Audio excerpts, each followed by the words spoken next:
today here at Auto Club Speedway. Lord, we just ask you to be with these drivers, teams, officials today. Lord, just keep everybody safe. Lord, bless these fans with a great day of racing, Father. Great memories. Father, be with our men and women of the armed forces, both here at home and abroad, as well as our first responders. Keep them safe. Be with their families. And Lord, may your peace and your presence just be with us all. In your holy name we pray. Amen. Here to perform our national anthem, please welcome 12-year-old up-and-coming star, Terry Williams.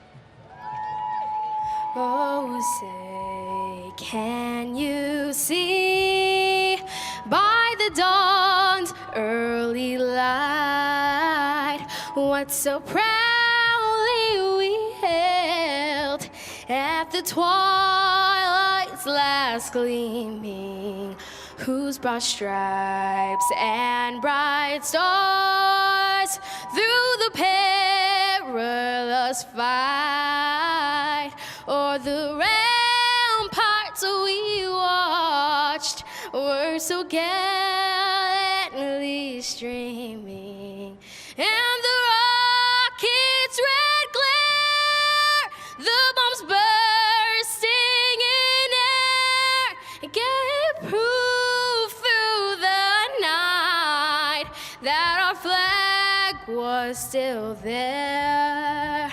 Oh, say, does that star-spangled banner yet wave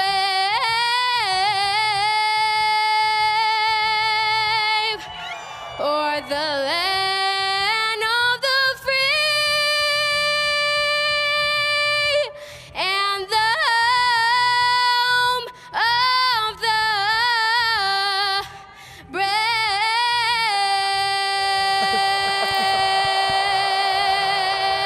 300 miles in California is coming up next. Joey Logano, Chad Knaus, Adam Alexander with the call from Auto Club Speedway right after the break here on FS1.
Fox NASCAR is in Southern California.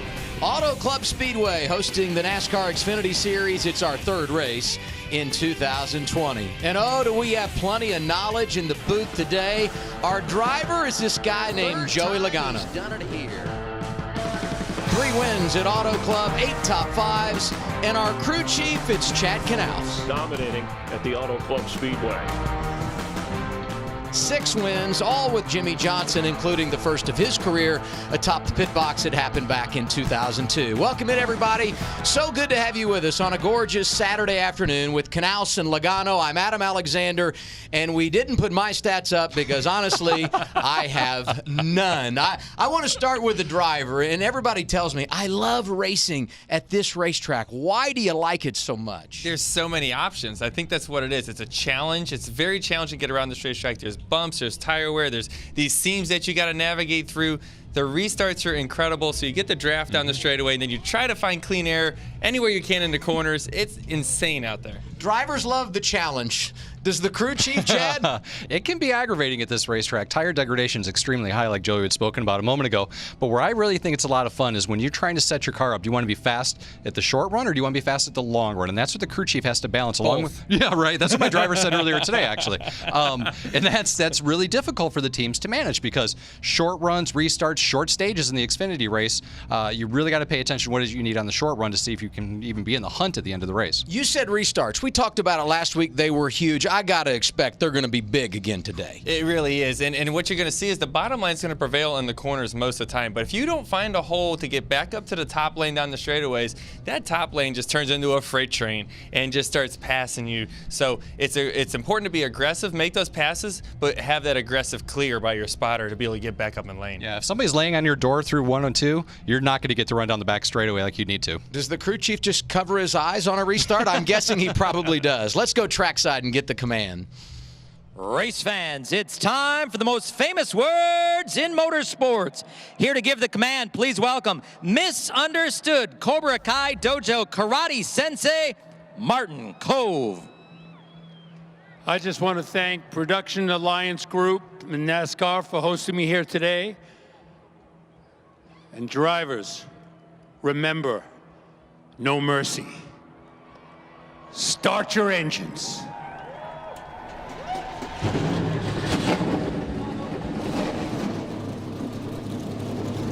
I can honestly say I've never seen a command quite like that.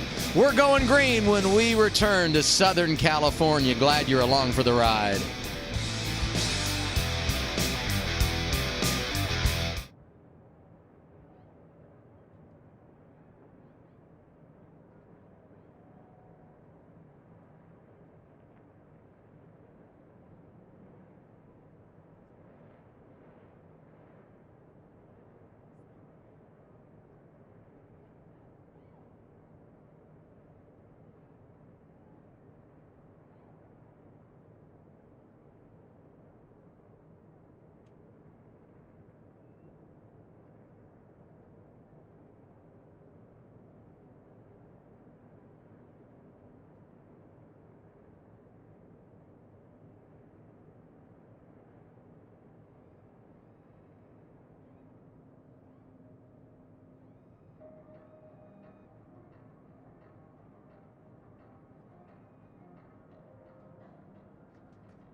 This track has character. Drivers don't just like California Speedway. They love California Speedway, and it gets crazy. Look at all the lanes. The Xfinity Series is loaded with great young talent. And they're on go. They want to go hard.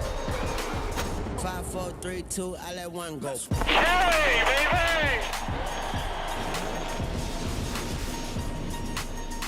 What a gorgeous day it is here in Fontana, California. 36 vehicles from the NASCAR Xfinity Series rolling off the pit lane, led by Brandon Jones, who won his 3rd career pole in qualifying earlier today. And rolling off 7th, that's going to be Austin Cindric, the driver from Team Penske, coming off a runner-up finish last week. Let's go from the driver's seat with that 22-man. Sure, let's catch up with Austin, see how he's doing. Hey, Austin, it's Joey Logano up here in the Fox booth. You got a copy here? Yes, sir. How's it going, Joey?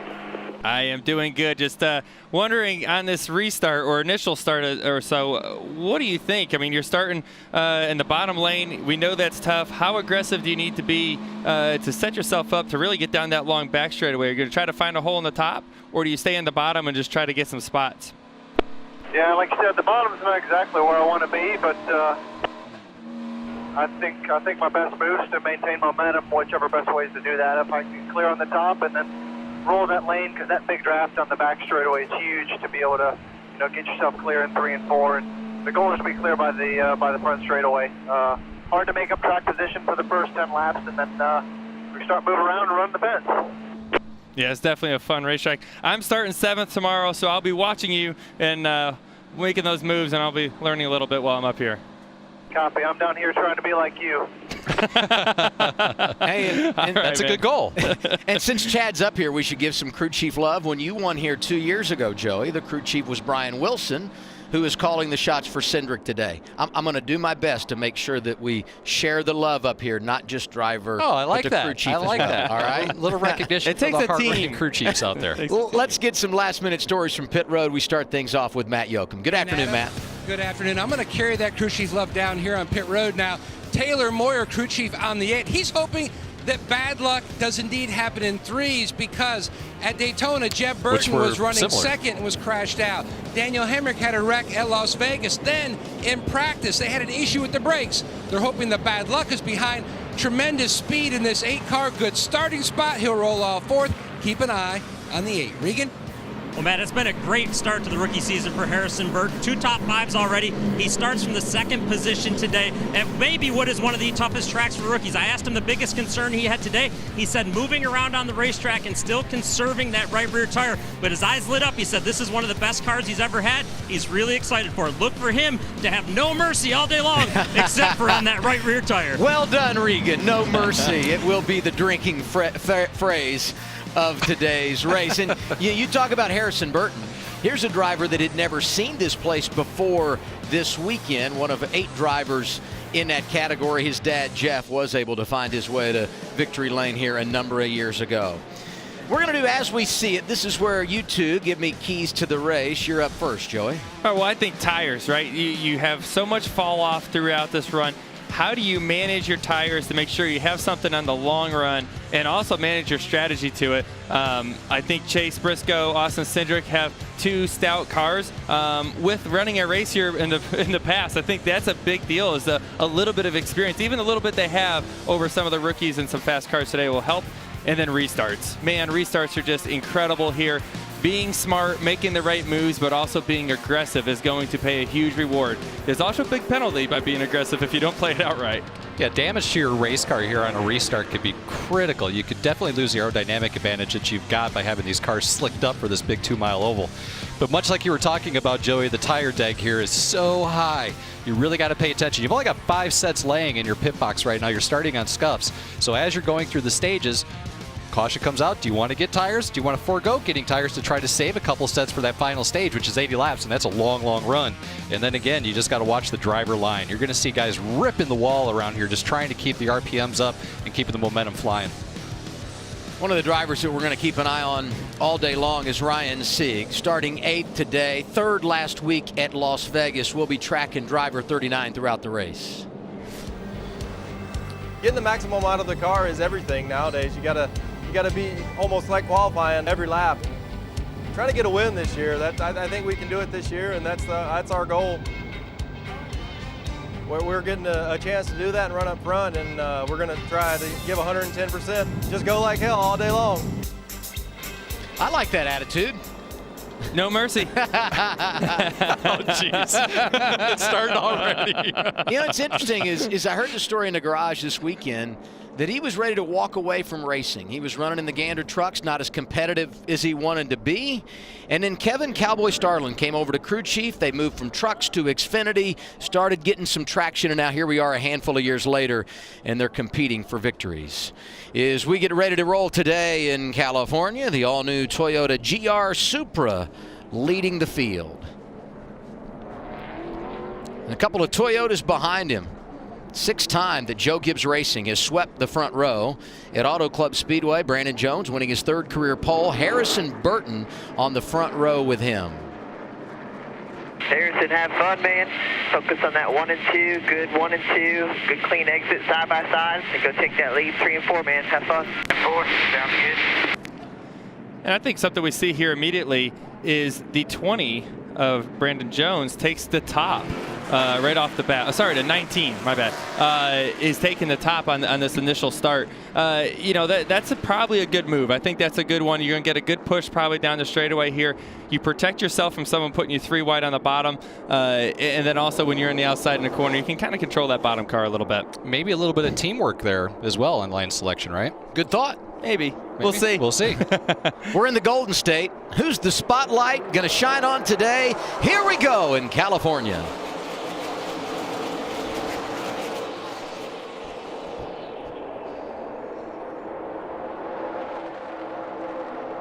Dipping down. And you see Chase Briscoe down there able to find that clean air. Here's where he's got to get back up in that line or he's going to lose a ton of spots down the straightaway. That's what we're talking about. You're able to go to the bottom, make some time, but then down the straightaway, if you don't clear yourself up, you're in trouble. That's where spotters right now are so critical is on these restarts. This is our Ford Performance Racing School onboard camera. Austin Cindric started 7th to the inside of Noah Gregson for position. So right here, you're going down the straightaway and you're saying, all right, where's the car in front of me going to go so I go to the other lane than he is because you're looking for clean air. Oh, challenge for the lead. That's Daniel Hemrick in the 8. Early spin at Vegas did not get the day he wanted. Unable to make the move inside of Brandon Jones, so he slides back into line, and here comes the 20 of Harrison Burton getting aggressive. And that's a great example of that top lane coming into play. Daniel Hemrick had a hard time coming off of turn 2. The 20 keeps the momentum up top. Boom, makes the move. And that's just on throttle time, right, Joey? You're just going, and the driver's able to get to the throttle sooner and carry that momentum all the way down the back straightaway to get that line position. And as tires wear, that top lane will become more and more dominant, and you'll see these cars running right up next to the wall all the way through the corner. As you see every lap, look how they're migrating higher and higher and higher quickly. We're on lap 3.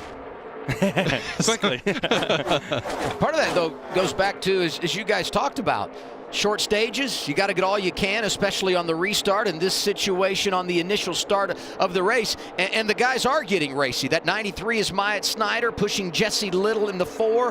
For them, it's the first time they've ever been to this 2-mile racetrack. It's got to be intimidating to roll out onto this racetrack this big with the content on the racetrack and how rough it is.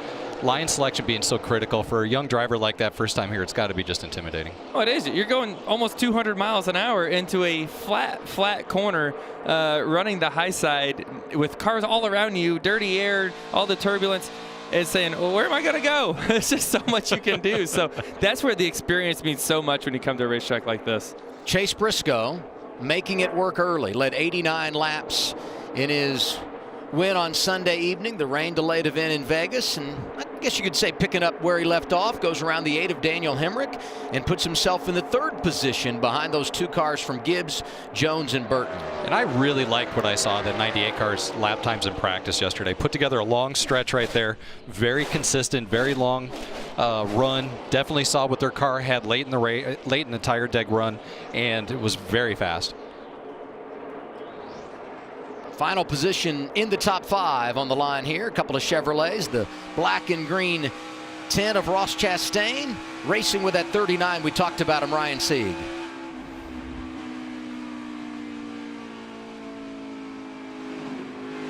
And I like hearing how much they're off the gas. You like that? You know, just lifting, rolling forever, and that's just going to happen more and more as these tires fall off. You know, so going back to your point, Chad, about cars that are good for short runs or long runs, you know, you're getting close to 10 laps. That's kind of considered starting to be a long run at this racetrack. It's a long lap around here, 2 miles around this place. Migrating to the wall. He was getting close there, Chastain, and here's his teammate, Justin Haley in the 11. He's a second-year driver, so is Noah Gragson in the 9. Of course, Noah won the season opener at Daytona. Yeah, and that move right there that we just missed with the pass at Ross Chastain, he was running the wall through the corner, building momentum, and then made the pass down that straightaway. You know, those are the options you got to, you know, or the decisions you got to make. Noah yesterday was ripping the wall in practice and put together a very, very long run. A 25-lap run in the final practice yesterday. Really looked good. So here's a replay of what we're talking about. Here you see the 10 of Ross Chastain up top. And then Ryan Sieg's going to come up. He's got so much momentum. He's got 10 miles an hour on him or so right there. Able to easily make the move down the straightaway. Here he is running the wall. Like, just going to cross him. Boom. There's nothing Ryan Sieg can do to defend that. The move was already happening while they're in the corner. It was pretty much over when it started. When does he start thinking about making that move? Are you in the front straightaway and saying, here's my plan going to 1 and 2? How long does it take to set that up?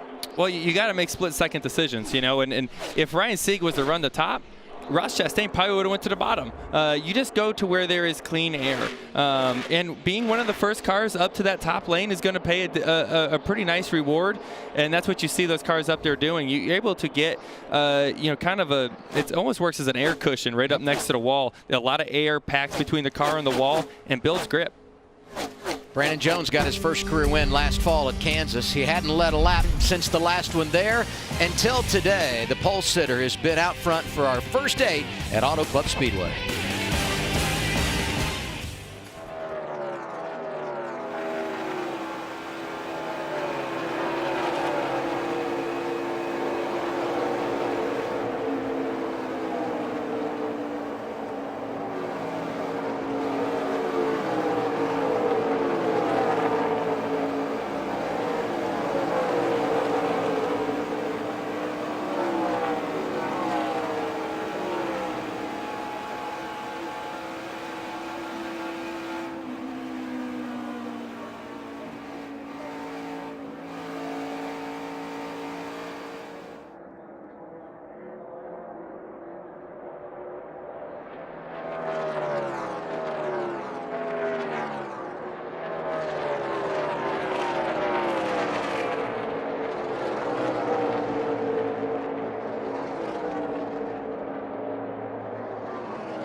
California is a crazy racetrack, especially when you don't have any racing experience here. Just want to do your homework, take some notes on the previous race from last year. Hardest part about it's going to be being in a new race car that I've never driven before either. You have to almost outwork the other guys to try and make up for that time lost.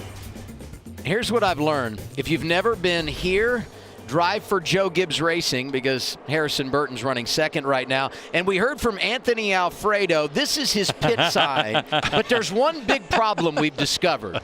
He's got a knife. He needs a spoon. Right. You got to have a spoon to twirl it in, right?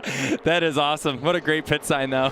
I like when they get unique like that. I wonder if they do have a good family recipe. You know, like, is that just inherent with them? I thought you were going to bring a recipe to us. I would. I like Alfredo sauce. But I'll tell you something interesting. So I just bought a simulator, got it installed in my house, and the gentleman comes by from SimSeats, puts it in my house. He's got this young guy with him, and this young guy's helping him carry it in, puts it in my house.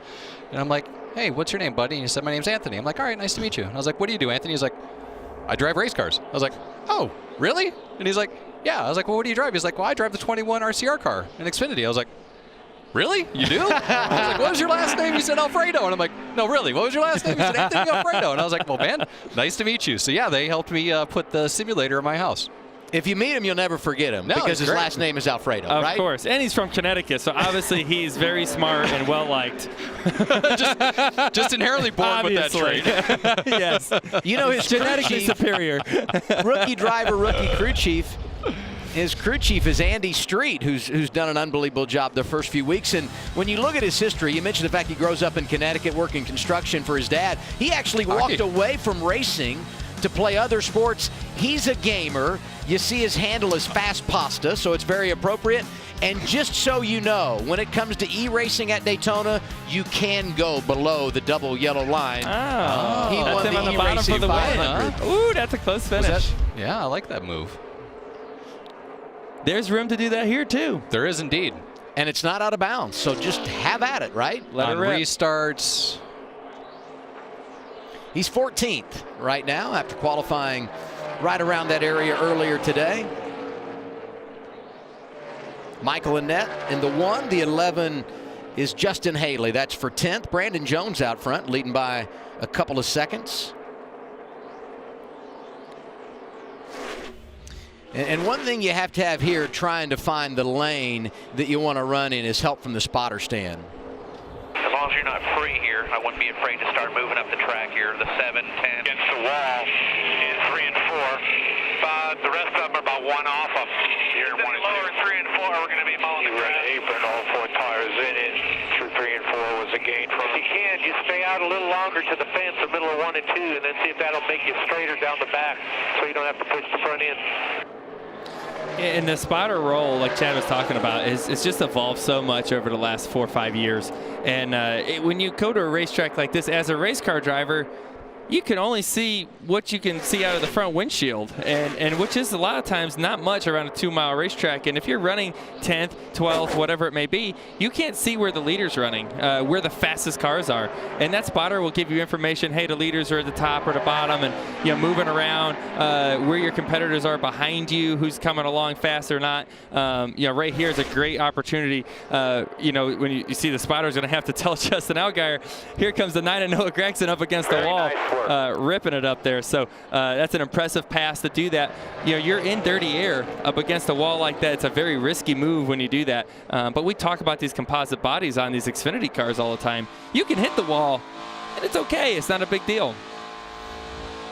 Yeah, Cindric is not afraid to get up there and run the rails, and that's a really neat quality. And that's something where you look at the 9 and the 7 right there, what Austin's doing right here. That's that youth and exuberance versus a little bit of maybe experience right there. Yeah. And that's a decision Austin had to make right there. He has a run on 18. Where do I go? Well, here's where they merge. Here's where you got to be aggressive clearing, and the momentum from the top with the 18 car is going to go right back by him. So the goal for the 22 would be to get on his quarter panel, slow him down, and drag him back. But the speed of the 18 car there, he had no chance to back him up. Right. And here you go, Austin, again. Here's the difference. Let's stay here and watch this. You're up against the wall. Here comes the momentum he's going to start building through the 2/3 part of this corner. Maybe not as much this time as I was hoping to show you. Looked like 18 had a good corner that time. But the lap before, he had a great run. Yeah. You know, and now Austin's far enough back. He's going to run the wall again. This is where it seems like he's able to make the most speed out of his race car to try to build that momentum. It's a long straightaway here. You got to keep these things wound up. And we're 19 laps in. This is where we're going to start to see, I think, the comers and goers, because the tires are really going to start falling off now. Brandon Jones out front. The pole setters led every lap so far today.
Auto Club Speedway is massive. 2 miles, hasn't been repaved since 1997 when they opened the place.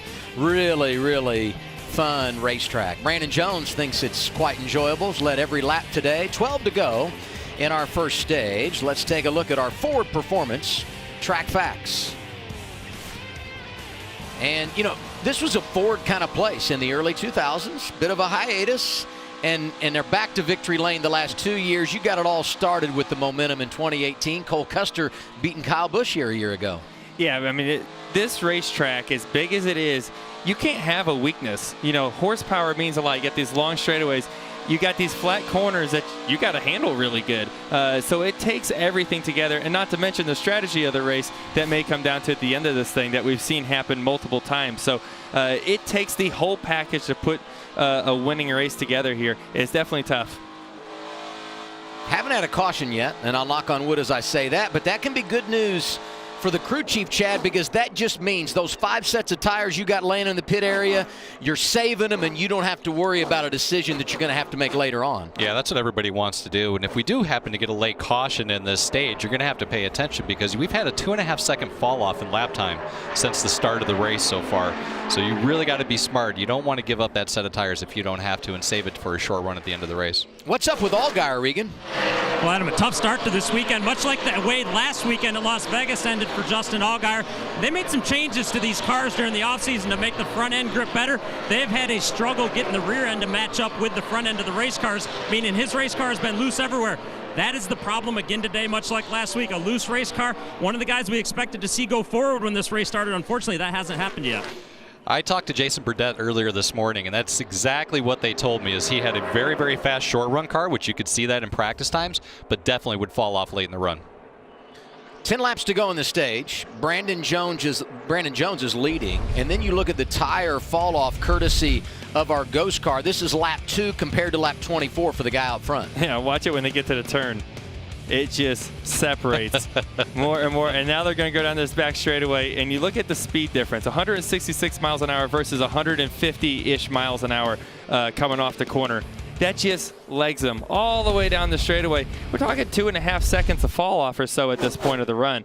That's a lot of time to be lost. So you can imagine if you had new tires right now, how much time you'd make up on them. But with only 9 laps to go, there's no sense of pitting. That's definitely something we're going to have to pay attention to in that last stage, because if it goes green like it does at these high fall-off tracks, when you pit as a crew chief to get your driver onto pit road is going to determine if you're able to leapfrog somebody on the racetrack. And these guys are racing hard right here for this. You got a lap car right around Riley Herbst in the 22 of Austin Cindric, Matt.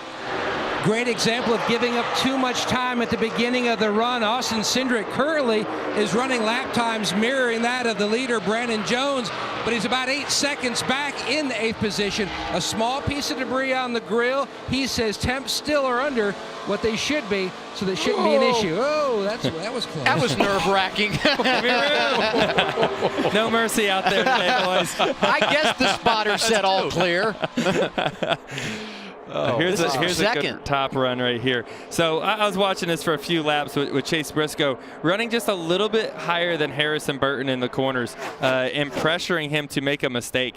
That's a risky play. Like I said, when you follow somebody into the corner that's also running the high line, you lose that clean air that you had against the wall. And yeah, there's no margin for error up there. A little mistake, you're popping the fence. So a great move by Chase Briscoe to bring that forward up a spot. But you said, Chad, that you had your eye on him when you look at the long run, and we're starting to see that. And if you look at right now, that last lap, Chase Briscoe was a half of a second a lap faster than Jones up there in the lead. So now that's something really important to pay attention to, because Brandon Jones has clean air. That means he can pick whatever line it is that he wants. Briscoe right now, he's navigating traffic and still running lap times faster or as fast as what the leader is. And listen to Austin Cindric here. Going through the corner, right up against the wall. Listen to the throttle that he's applying through the center, 2/3, all the way off the whole corner. He is working it. Just listen to the throttle here.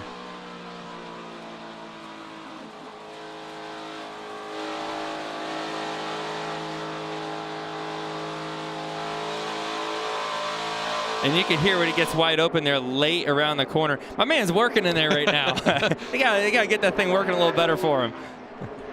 What's amazing is he qualified 7th, fell to 8th at the initial start, right, because he was down in that inside lane. And he's been able to make up no ground. Now here's Justin Allgaier, Justin Haley. This is just outside the top 10. These are 2 fast race cars that are fighting to get inside the top 10, maybe pick up a stage point here in 5 laps. And it's one of the tough parts about having a longer run the first run of the race. There's so many, Chad, you know how it is. You have so many educated guesses, I guess you can say it, between practice and the race. And which way is the track going to go? What's dirty air going to do?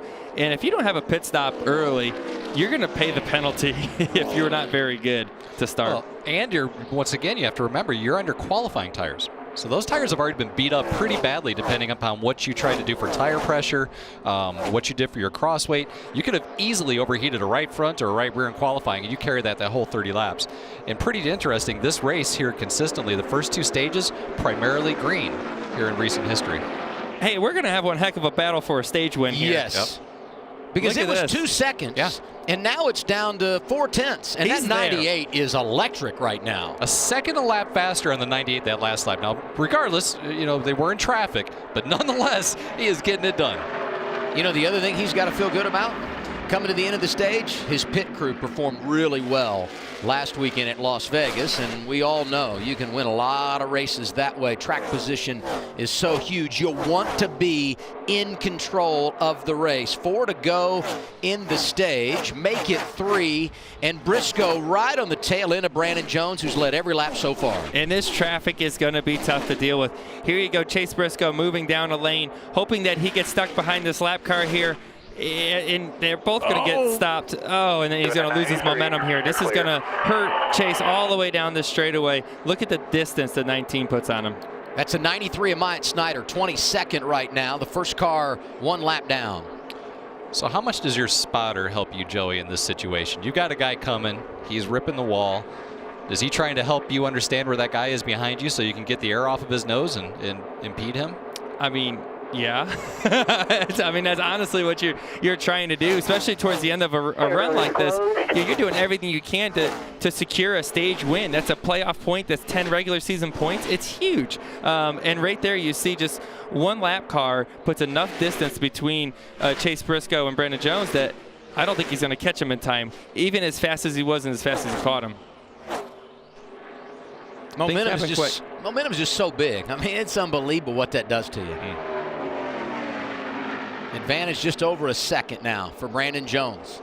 Interesting, these two are running 1-2 because last year a Gibbs car and Kyle Busch won stages 1 and 2, but an SHR car and Cole Custer won the race. Today you got a Gibbs car out front and Brandon Jones, in second right now from SHR is Chase Briscoe as we hit the start-finish line. 1 lap to go in our first stage.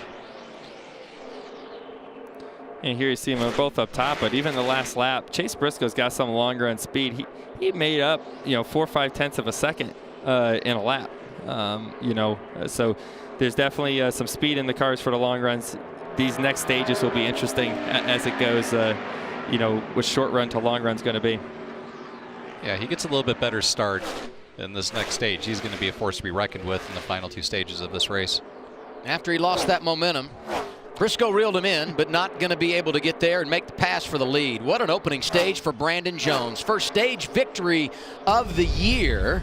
He's able to oust Chase Briscoe, Harrison Burton, Ross Chastain, and Daniel Hemrick, the top 5.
just turned 21 this week. 21, yeah. Tell me what a guy from Vegas does for his 21st birthday. Well, it would have been cool if I could have stayed out back home all week, but I had to go back to North Carolina to go to work on the simulator and stuff. So my 21st consisted of going to work, being on the simulator, and trying to get better for this week in Fontana.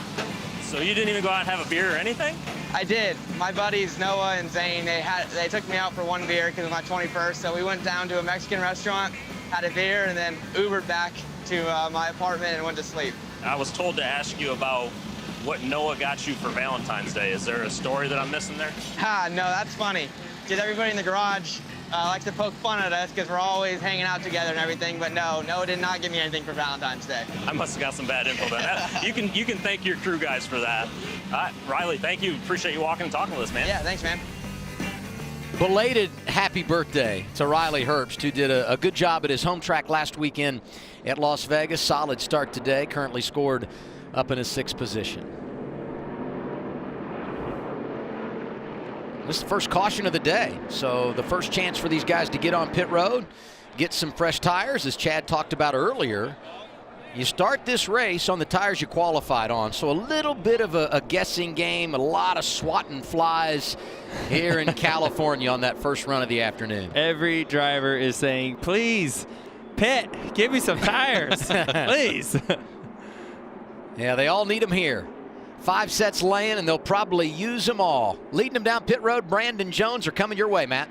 And Ross Chastain, he certainly could use some tires. Now, he had good pace. He'll hit pit road in the 4th position, but the car just started to go away more and more free as the run went on. They're talking about a significant adjustment on that 10 car. Meanwhile, Brandon Jones led every lap. He's pitting right before the pylon. Easy entry into his stall. His car was a little bit going both ways there. It was tight the first 15 laps or so of the run, and then it quickly transitioned to the free side. Lap car probably saved him on that stage win. Regan? The 98 at Chase Briscoe has had a good race car so far to the free side. He actually got a little bit too far into the pit box here, so a challenge for the guys to jack that race car up. The 20 car on the right side of your screen, Harrison Burton, his race car has been tight from the center up. They're trying to coach him to get up on the top lane a little better. Great effort by that 20 group. Picked up a position. Daniel Hemrick +2. Noah Gregson +5 on the pit lane, but no one could get the leader, Brandon Jones, that crew from JGR, holding serve. He came in the race leader, and he will leave the same. Let's hear from the kid out of Atlanta. Brandon Jones, Chad Knaus up in the Fox booth, man. Great job in that first stage getting that victory. Hey, Chad. Yeah, appreciate it, man. We got a pretty fast Toyota Supra here with the Toyota service centers on the car. Big weekend for us. So got a while to go here still, but found some speed up top kind of early there. Heard the 98 was moving up, so took advantage of that. So we'll see what the end of this thing entails for us. Yeah, that leads me right into my question right there. So early on, we saw you were kind of navigating towards the lower end down by the apron. What was leading you to get up towards the high side of the racetrack? Was it just the fact that the 98 was running up there, or did your handling characteristics change? Yeah, he picked up about a half a second of time up there, and then when I moved up, I just gained a bunch of rear grip. So kind of all that together kind of led to me doing it. So I'm going to keep that in my left pocket here for later in the race, and I'm sure we'll use it some more. All right, Brandon, thank you, buddy. Congratulations again, and pull those belts tight for this next restart, buddy. It's going to be exciting. Copy that, buddy. Thank you. Thank you to Brandon. Couple of things to clean up. Vinnie Miller, free pass. He will restart 20th and speeding for Austin Hill. Stage 2 when we return.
College basketball coming your way later on. Villanova gets Seton Hall. It's 8:30 Eastern time. That's on Wednesday evening.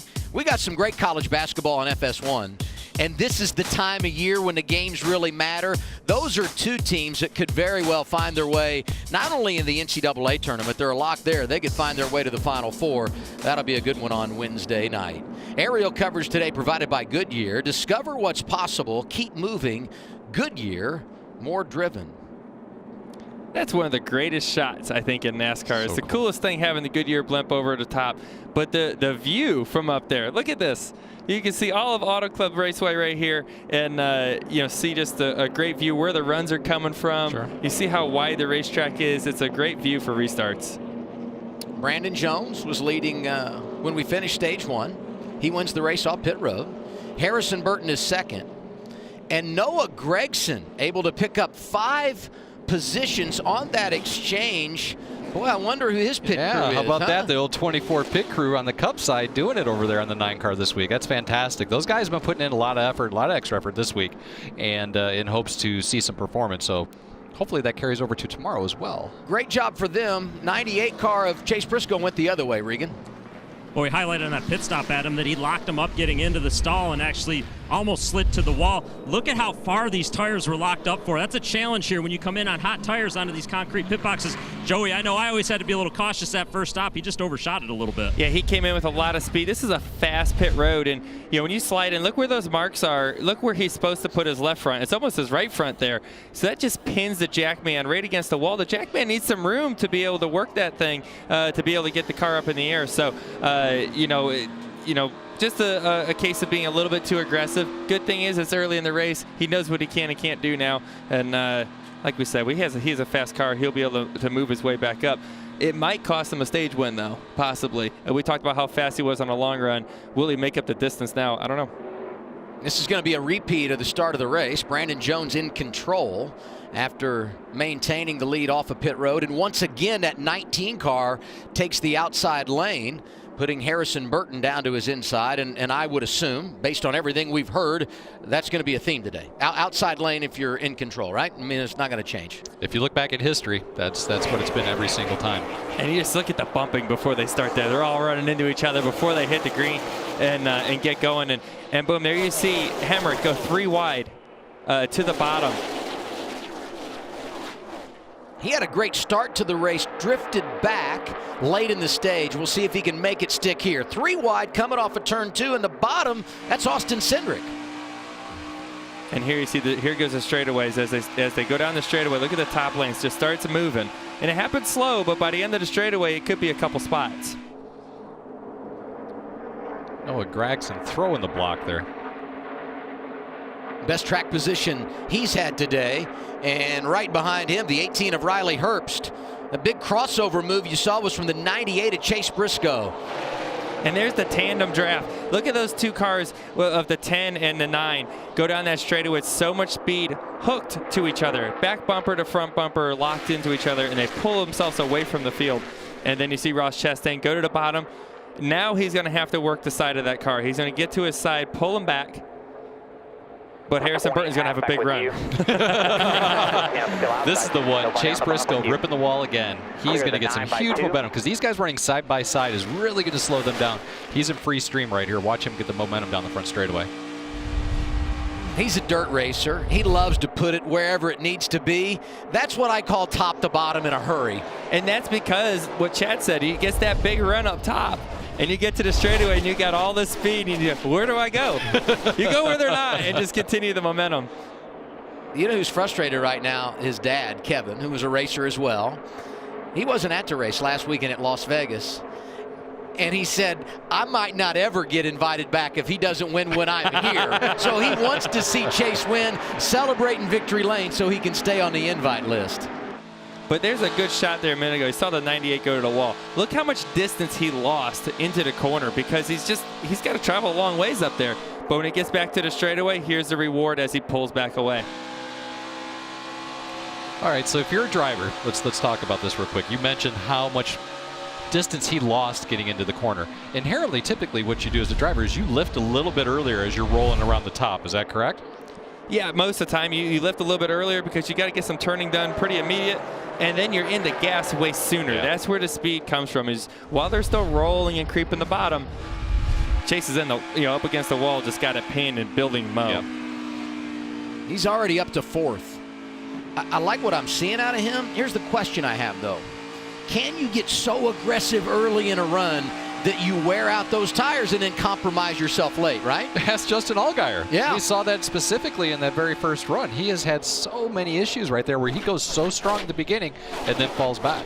100%. When you start using a tire too aggressively, whether it's the front tires or the rear tires, the car will keep building that direction. So if you keep using the fronts and it's tight and you keep just grinding the front tires off, guess what happens in 10 laps? There's no front tire left. And at that point, you just fall off a lot. So patience is big. What you see is 3 wide move down at the bottom with Austin Cindric and the 10 of Ross Chastain right on his door. That's not a comfortable situation. And here comes the top. Look out. You can't defend it. Dun, dun, He's gone. Briscoe said, have fun down there, fellas, and watch this. Go inside 22. Got 3 of them behind you right there. We can push that 98 and get away from these guys. It may be beneficial. You're clear. Yeah, it would be. That's 3 really good racers, though, and guys that you have to believe are going to be a part of the championship equation. In Chase Briscoe, Austin Cindric, and Ross Chastain. And Riley Herbst, the rookies, right there with him. Noah Gragson, Ryan Siegman. This is really good stuff in the middle stages of Stage 2. They are racing hard. Very hard. Look at the run to 9 gets in the inside of the 10 there on the top. And it's going to be able to clear. Oh, my goodness. Jeez. Oh, no. This is unbelievable racing. That's what Auto Club Speedway is all about. Just being able to see runs like that and having so many options for the drivers. And Noah wanted to get down to the bottom right there, but he couldn't because Ryan Sieg was there. So he blocked him down low, and he had to get back up in that dirty air. One thing that's really interesting about this racetrack, look at the paving lines as the drivers are going through turns 1 and 2. They stay right in between those seams. 3 and 4, the track, they go through that. They actually kind of cross over them a lot more than what they do down in turns 1 and 2. Really kind of a unique thing, a characteristic of this racetrack. Those seams have no grip. Yeah. No grip. You got to pick a lane and stay with it. Crossing it is very hard. There's no grip when you're on it. So when you're leaving the corner, if you're Justin Allgaier on the bottom, you're crossing those seams. Your car's moving back and forth all the way until you get to the wall. It just makes that bottom lane even more challenging. How out of control is that feeling? Allgaier goes below the white line in 3 and 4, and as he comes off the corner, just shoots to the wall. Do you feel like you're losing it a bit as a driver? Yeah, it's all about the rate you're getting to the wall. Sometimes it's too much. Here's a great pass with Harrison Burton getting underneath him. Working the side draft, it's just going to pull him ahead, and he's at a pretty good spot into the corner where he's going to easily pass Daniel Hemrick right there. Allgaier's starting to come around as well. Yeah, he dropped outside the top 10. But middle of 3 wide with Chastain and Sieg, and he scored 8th right now. That's just a no-win situation right there. When you've got somebody up on top of you in the high side, somebody down below, that's a tough position for the 7 to be in right there. But he capitalized, got past the 39, so what do I know?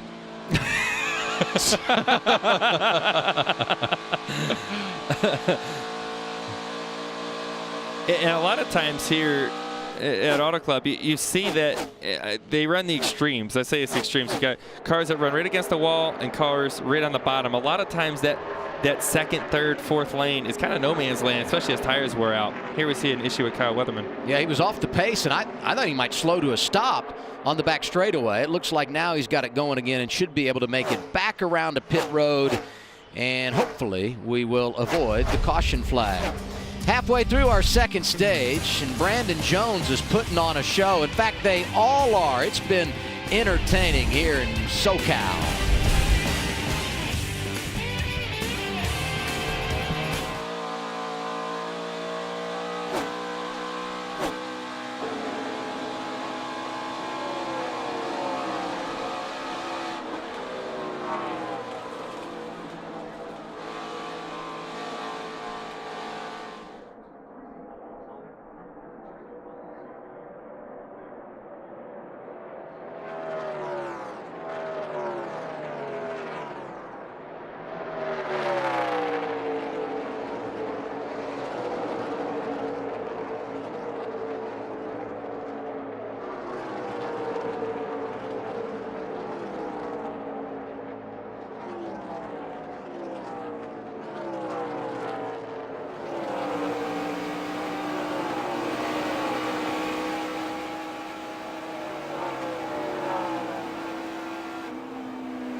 Here's a look at Chase Briscoe making that pit stop at the end of stage 1. What do you see, Chad? Well, what's really interesting to me is obviously he slid too far and he got tight to the wall. And if you look at the right front tire, it's got a ton of rubber buildup on it. And what that is the cars are rolling around there under caution. They're picking the rubber up off the racetrack. Chase did not do a good job or wasn't instructed well enough to get his tires cleaned up before he hit pit road. That's why when he slammed on the brakes, the car slid right past its mark, and those guys had a hard time pitting that race car, which resulted in an 18.2 second pit stop and a lot of track position. Yeah, I mean, we like talking about the pit crew on pit road, but it takes the whole team. The drivers also got to put the car in the right spot to allow the pit crew to do a good job. Mentioned the great pit stop for Noah Gragson, but after restarting in the top 5, he is 11th. Go opposite way on that adjustment. Plowing on throttle. Just nothing. I'm trying. We will.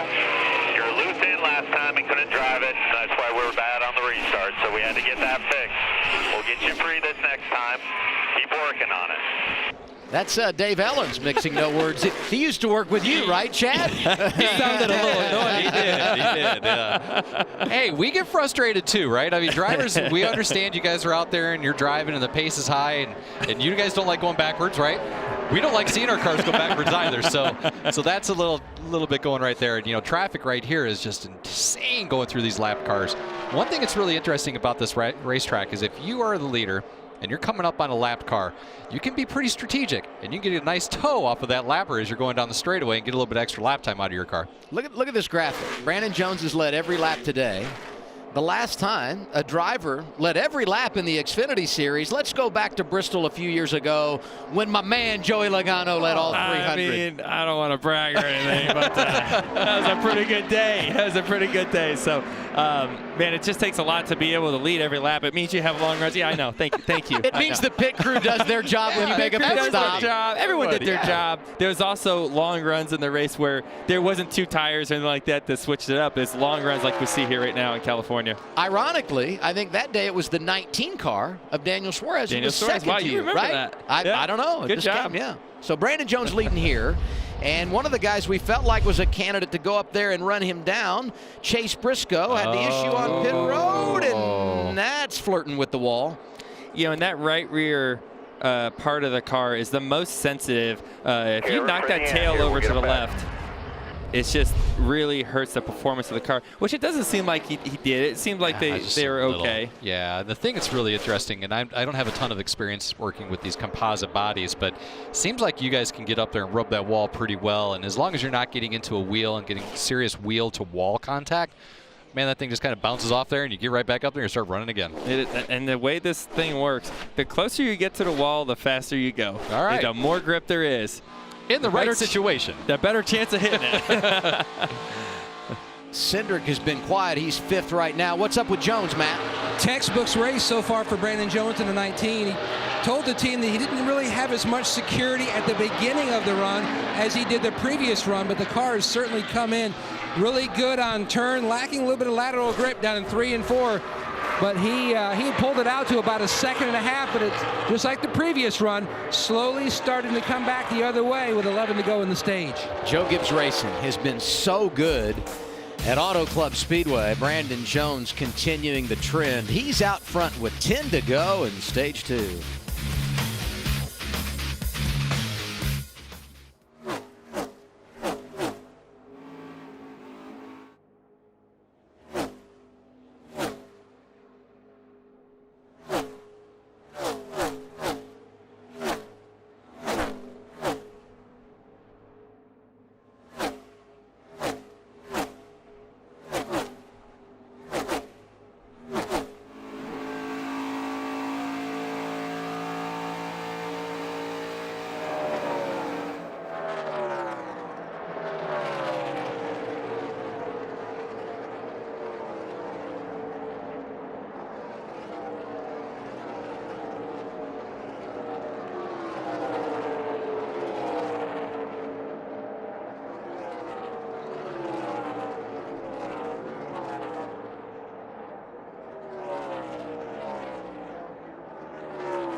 Had a little drama here, and you saw it as we were side by side. It involved Harrison Burton, who was running second, dropped to third.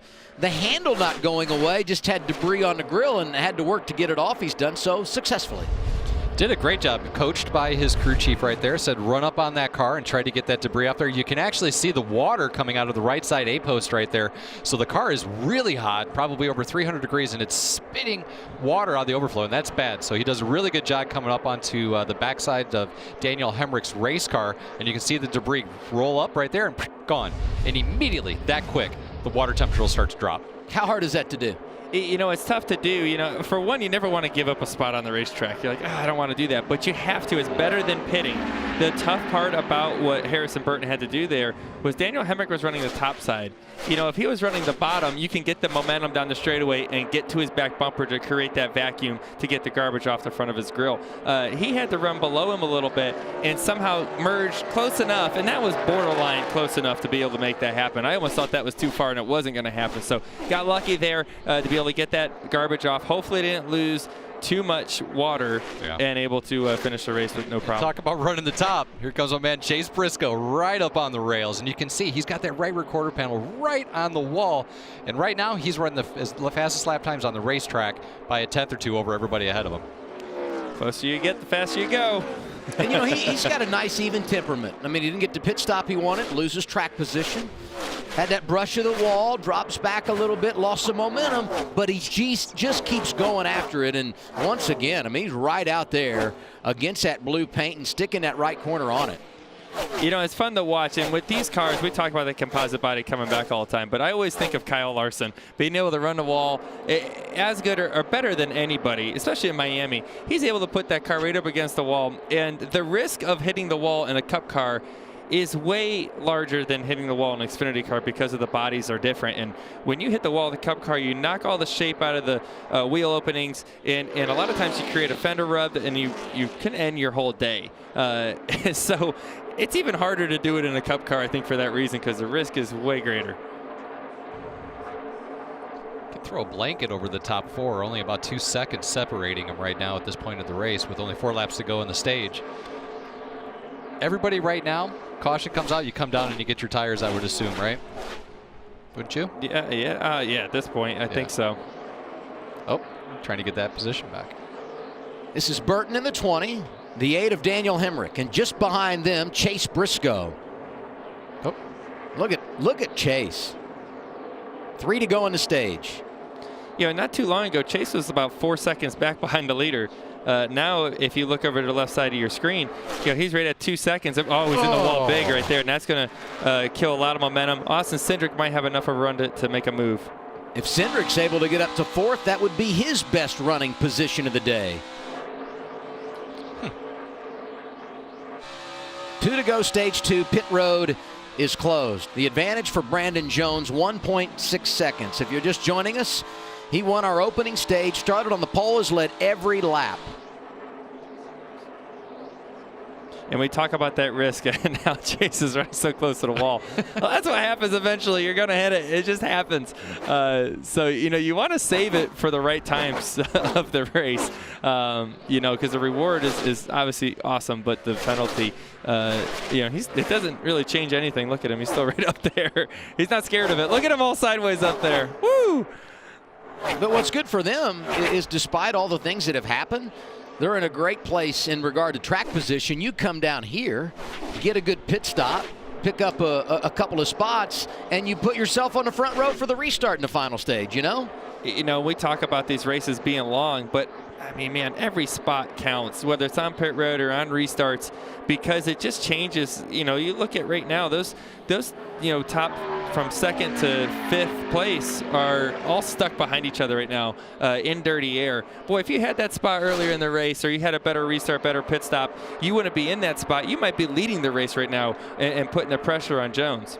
Final lap of the stage. This is for 2nd behind Brandon Jones, who's going to get a stage sweep for the first time in his career. Hemrick finishes 2nd. Burton stays 3rd. And 4th and 5th, a couple of Fords, Briscoe and Cindric. We're almost halfway home at Auto Club Speedway.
Series long, but boy, have they been productive. Cole Custer went full-time back in 2017. Kevin Harvick also a part of the program at that time. Custer got their first win. They've got 13 overall. That came at Homestead at the end of 2017. You see that Custer's won. Chase Briscoe has found his way to victory lane, including last week. We talk about Kevin Harvick. And of course, a season ago, one of their high watermark moments when Cole Custer was able to knock off Kyle Busch. They've had two cars running full-time the last couple of years, and this year, the only car is the 98 of Chase Briscoe, but he is representing well and currently fourth as we think about pit stops coming to a close in stage 2 at Auto Club. Yep, Chase Briscoe cleaning those tires up this time. He's not going to make the same mistake coming to pit road. Something else interesting on pit road as you look, we've got Brandon Jones in the lead. He's in pit box number 20, but then we have second place Daniel Hemrick in pit box number 18, so it'll be interesting to see what happens on that race on pit road. And I won't say that this is the money stop because we're going to have one more we know, but that could very well come under green based on what we've seen here today. If you can gain track position here, you can put yourself way ahead of the 8-ball when it comes to the stretch run of this race. Jones, Hemrick, Burton, Briscoe, and Cindric, your top 5. Second opportunity to come down to pit lane today, Matt. Ross Chastain 3 spots worse this run. They want to reverse an adjustment they made on the previous run. The 22 of Cindric, really good up against the wall. No changes for the 22. Meanwhile, the 8 of Daniel Hemrick, his car losing rear grip, especially off the exit of turn 4. Not bad. Look for a piece of tape to go on the nose of that 19 of Brandon Jones. He said his car was just stellar up against the wall. So much grip with that 19. Regan? The 98 of Chase Briscoe, much better positioning in his pit stall this time. He had to abuse those tires because he restarted so far back last time. That's why that race car was loose. And then the 20 of Harrison Burton, that race car has been tight right now. They're still trying to coach him all the way up against the wall during these runs. Big pit boxes opens the door for these drivers to get in, get out fairly easily. And once again, Junior Motorsports shining. Daniel Hemrick gaining a spot. He goes P1. Burton is now up to second, actually gained a position there, and our race leader, Brandon Jones, dropping back on that cycle. Well, that was some good cycling. I want to talk to Chase Briscoe, though. Let's dial him up. Hey, Chase, it's Joey Logano up in the booth. You got a copy here? I got you, buddy. Hey, man, you have been Mr. Excitement for us up here, running up close to the wall. You have won the war of being the closest up there and carrying a ton of speed on the long haul. Good job. Seems like you got a little bit of damage on that pretty race car, but it looks like it with this composite body is bent right back. What do you think about your race car right now? Luckily, this thing isn't a steel body, that's for sure. But yeah, our car's been, good. It just seems like I can't get, obviously, clean air, and I can catch those guys, and then once I get to them, they move up, and it just kills my run. So if I can, feel like if I can get this Production Alliance Group car up front and it can stay up front, and obviously now we got a little bit better track position. So we're trying to sell some T-shirts. It's fun up on the top, so should be a good one the rest of the way. Yeah, man, you've been fun to watch. It's even the restarts have been entertaining, so keep it rocking, man. You guys. Mr. Excitement. I thought that was Jimmy Spencer. It's now Chase Briscoe, according to Joey. The restart for the final stage is coming up from Fontana, California.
2017 Kyle Busch won stage 1 and 2 of this event. Kyle Larson won Gatorade victory lane. Joey Logano swept the stages and the race win in 2018. 2019 Kyle Busch won stage 1 and stage 2. California racer Cole Custer went to Gatorade victory lane. Here today, Brandon Jones wins the first 2 stages, loses the lead on pit road. When we go back to green, Daniel Hemrick will lead the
It's Leap Day, so it's only appropriate that we go on this date, February 29th, 1940. Hattie McDaniel wins historic Oscar.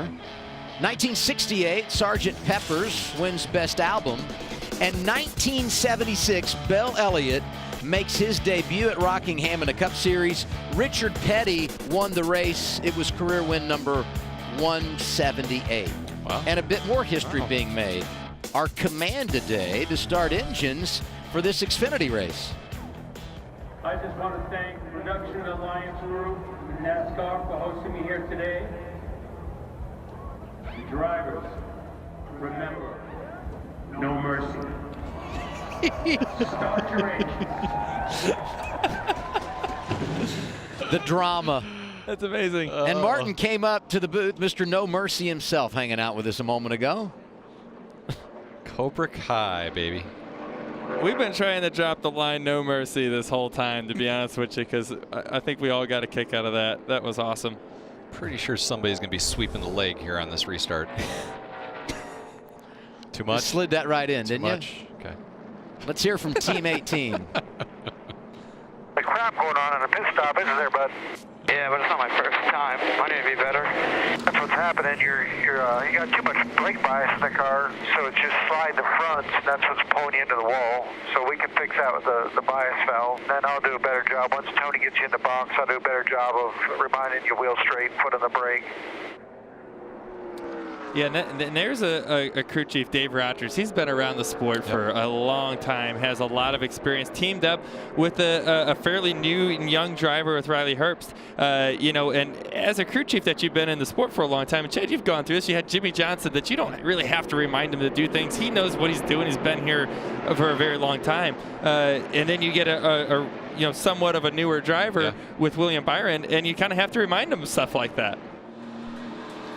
Yeah, it's really difficult when you're out there with a new driver trying to give them all the information they need. And Dave Rogers, like you said, is honestly one of my favorite crew chiefs out there in the industry right now. See, Michael Annett here had to make a second pit stop. He was running inside the top 10, so he's going to start deep in the field. Free pass here under our second caution went to Vinnie Miller.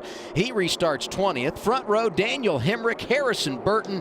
Hemrick takes the outside lane. Let's crank it up as we begin our final stage.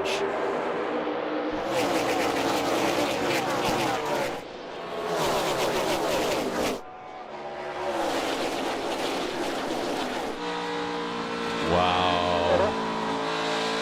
Middle's open, one outside the 8, outside the 8, covered behind him, half to the 19, half, outside, 7 to 1 back, 1 to the 7, 3/4, half, outside, covered to the 18, he's going to surge to you, lane up by half, he's got the same thing here, outside, quarter, outside, 18, open behind.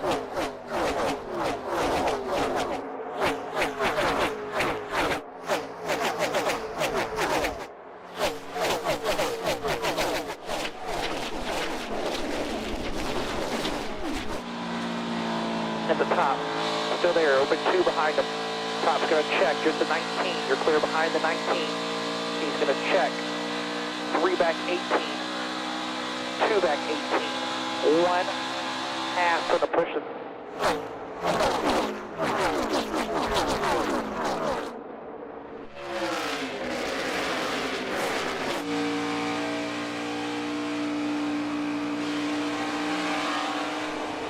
Door.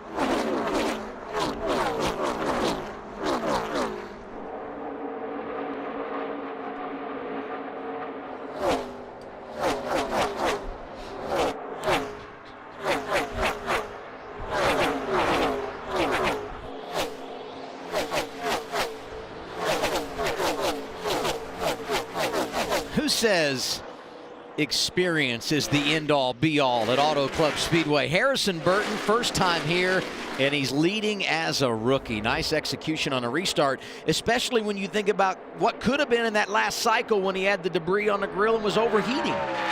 He kept his cool. He had a good restart down there at the bottom, had a good push, which kept him side by side with the outside lane. And what you saw is Daniel Hemrick started protecting the top into that corner into turn 1 and kind of lost track of where the bottom was. Watch Chase Briscoe in the 98. This is for second with Daniel Hemrick. Ooh, you do see that's just a loose race car. And the caution is out. First time we've had a caution for incident today. The other 2 for stage ends. That's the 11 of Justin Halen. He's on pit road, Regan. Well, the caution, a good break for Justin Haley. He just came across the radio right before that caution came out, said he had a flat tire. They hit pit road. Fortunately for him, he was on pit road when the caution came out, I believe, so this might be a big break for him. So here's what happened. Right there, he's already got a flat tire. And you see he's trying to hang on to it, obviously. He's going to lose it here. Which is going to draw a caution. And now he's on pit road. He's able to put tires on it before the leader gets back to him. He's going to stay on the lead lap here. And this is exactly what the crew chiefs did not want to see with only 3 sets of tires left on pit road. 69 laps to go. Got to believe you come and get tires here, do you think? Mixed bag? I'm thinking it's going to be mixed up. Give me the tires. I want the tires. I love the drama.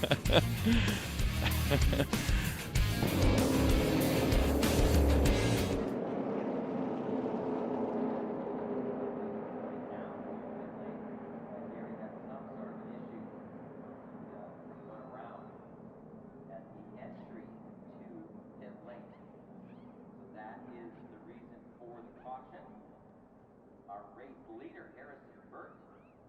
How about that young driver in his first full season? Yeah.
Download the Fox Sports Super 6 app and play Super 6 NASCAR for free for a chance to win up to $10,000 and a progressive jackpot, meaning that if there's no winner this week, they'll add another $10,000 to the prize next week.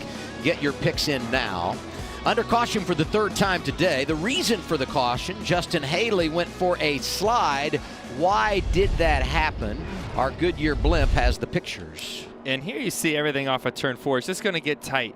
Right there we see the 11, the 51, the 2, the 10. Everything's just going to start to close up. You see the 10 with the run. He's going to get into the 21 of Alfredo, and it's going to set that car right into the 11. And that right there will cut down a right rear tire. And if you're wondering why Ross Chastain was back there, they had a pit issue, problem with a gun on their last stop, so they had lost a lot of track position. That's why he was outside the top 10. What's the latest, Regan? Well, you saw the contact there, Adam, that did, yes, cut the right rear of Justin Haley. Unfortunately, that meant that the left front of Anthony Alfredo had a little bit of damage on that they had to come in pit. They took 4 tires and fixed that. I reported that the caution came out thinking it was something different. Unfortunately, I didn't know that it was the 11 car spun out down there, so his good break was actually a little bit of a bad break. I don't really know how to call that. Well, I will say, though, he was in a good place because he was able to come right down the pit lane, and right now as we score it, he is in the 19th position. Now let's hear from Riley Herbst. 9 car doesn't cut you a whole lot of slack, does he, bud? Hey, buddy, better start. So when I tell you to be a bully, that's too much. He's going to end up on the hook a lot this year. So I don't want you to be that aggressive, but you can split the difference between what you're doing and what he's doing. He's racing everyone that way. Don't feel special, but it'll cost him. Dave Rogers coming on strong. And that's what made Dave Rogers was my first crew chief when I went to Xfinity. And he is just really good at motivating a driver, telling you where you need to be, what you need to do, and how aggressive to be. And it's a fine line to walk. There's times that being aggressive gives a huge reward, and there's times that you pay a cost for it. And it's tough. You ever win here with him? I have. He's won here in Cup and Xfinity, yeah. 65 to go at the line. Harrison Burton takes the outside lane. He's the control car, and here we go again. Hemrick got a big push from Allgaier there. You talk about Justin Allgaier having issues. Here you go. He's going to drive all the way to the lead, come up to the top, take it. Bottom lane, second car down there. You would think it's a huge disadvantage, and he gets the top spot, but can he keep it? Big trouble. Brandon Brown on the wall. Michael Annett got a piece. Boy, that scared me how quick he was headed towards the inside wall. And that's where we talk about cautions breed cautions. So something's a little bit unique about this restart is this is the first time we've restarted on hot, slick tires. So typically, the other restarts that we've had, everybody's been on cold tires, high grip level. Right now, that grip level is starting to drop a little bit. See the damage to Michael Annett. Was running 14th when he got involved, and one of the reasons he was back there, had to make an extra pit stop that we talked about because he was dealing with a radio issue. So let's see what happens here. And this is usually where it always gets tough, is when you come off the corner, you see back there the black car is Annett Moffitt on the outside. So Moffitt and Annett, they're going to make contact here. Well, that's Annett sideways, or excuse me, Moffitt sideways trying to save it coming off it too in that black and yellow car.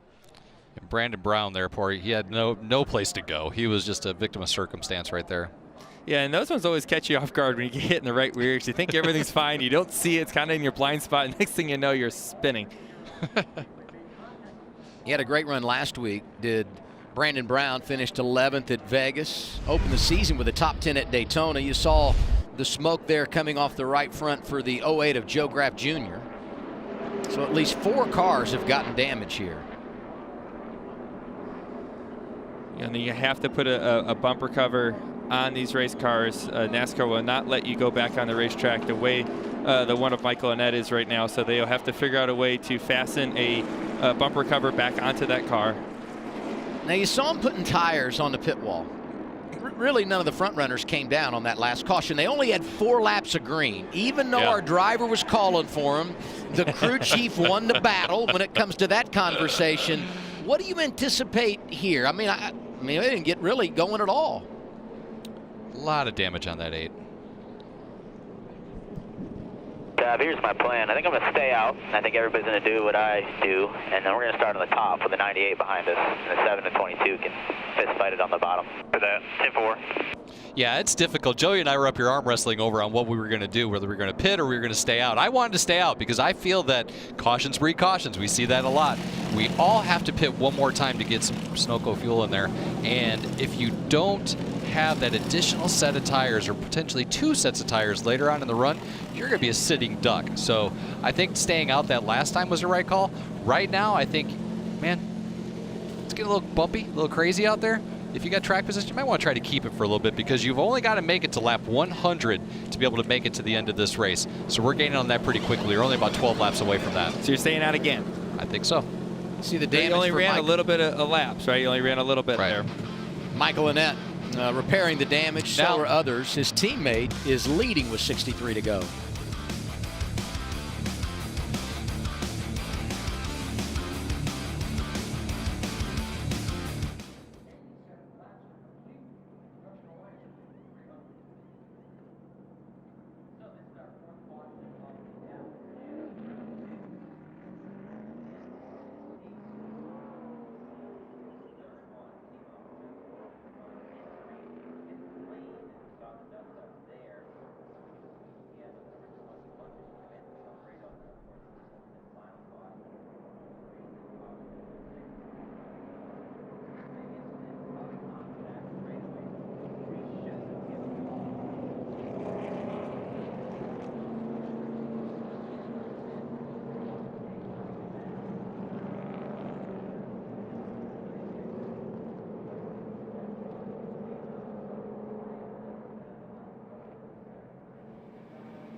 We're going to have some Leap Day fun. These are facts from February 29th.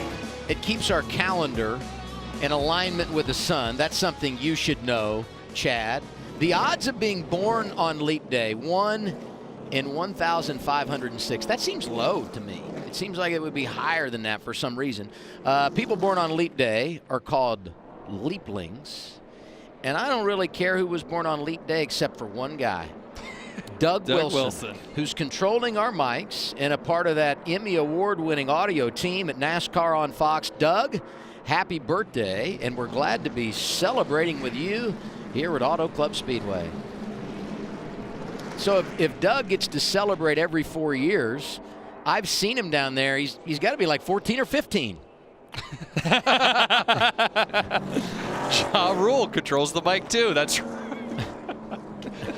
Joey doesn't know who Ja Rule is. He said Ja Rule. I don't know any of these people on this list. I mean, you don't know any like 80s, 90s rap? Wait, when were you born? 90. He's only 25. Man. I mean, my mom wasn't letting me listen to Ja Rule when I was 5 years old, apparently. So my son, he loves some good rap. He'll grab my phone and he dances with it like that. He's got rhythm, huh? He does. He does. Kip would know Ja Rule then? He would. Okay. He would. My kid takes after me. No rhythm at all. None. Front row on the restart going to be Junior Motorsports. A couple of veterans up there. Hemrick in the outside lane. He's in control. Allgaier to his inside. Burton and Briscoe behind him. Row 3. Cindric and Jones. Brandon starting to come back after they lost some spots on pit road a while ago. So older tires here, I start thinking about wheel spin on these restarts. Making sure your tires are clean, but your tires are still older. You can get some wheel spin.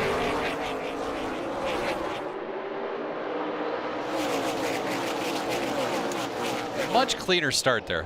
You see good pushes from both the inside and the outside, but it looks like the inside lane is going to control again. Oh, Hemrick coming in that 8 car outside of Chase Briscoe.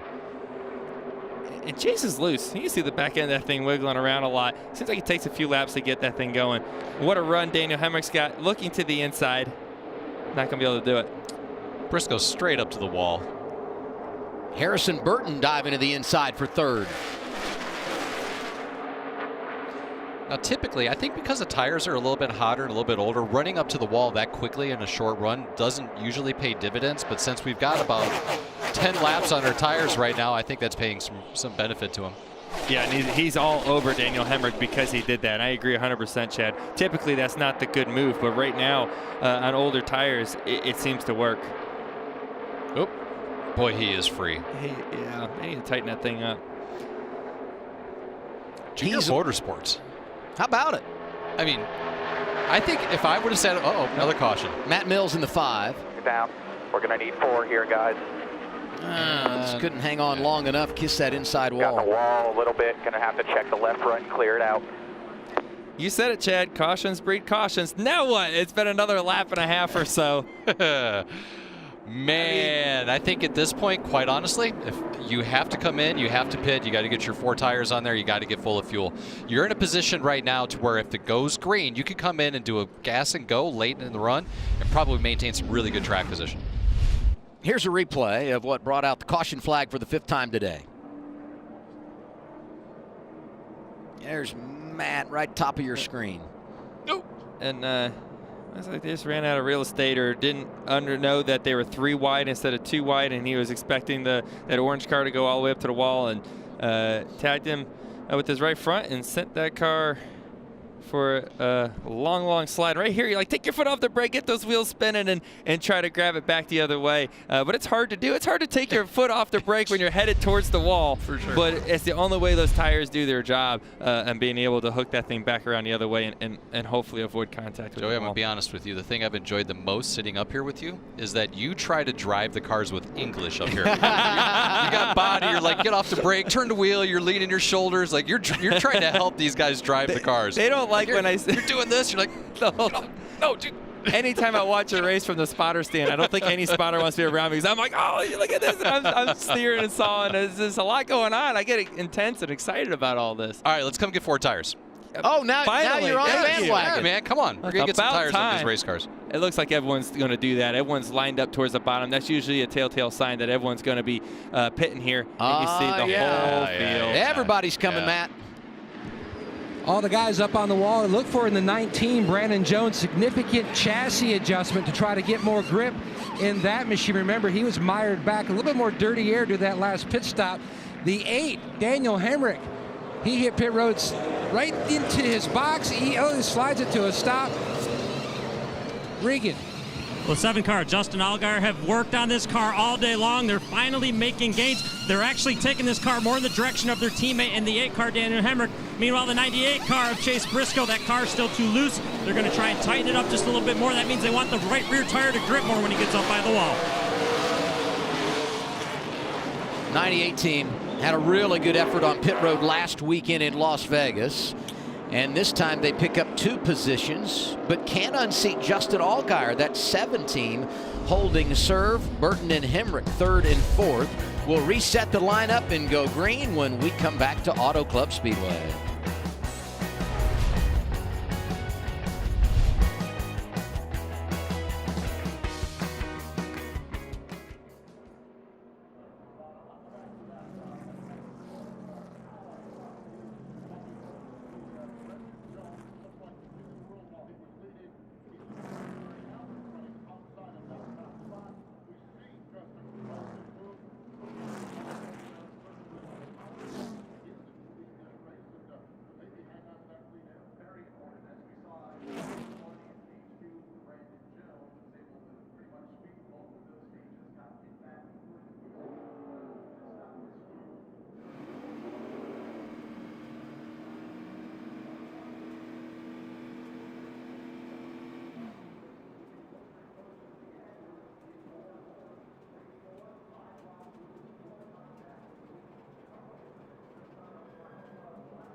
Boys are back in the City of Angels, and they're here to compete. Jimmy Johnson holds the crown for most wins at Auto Club Speedway.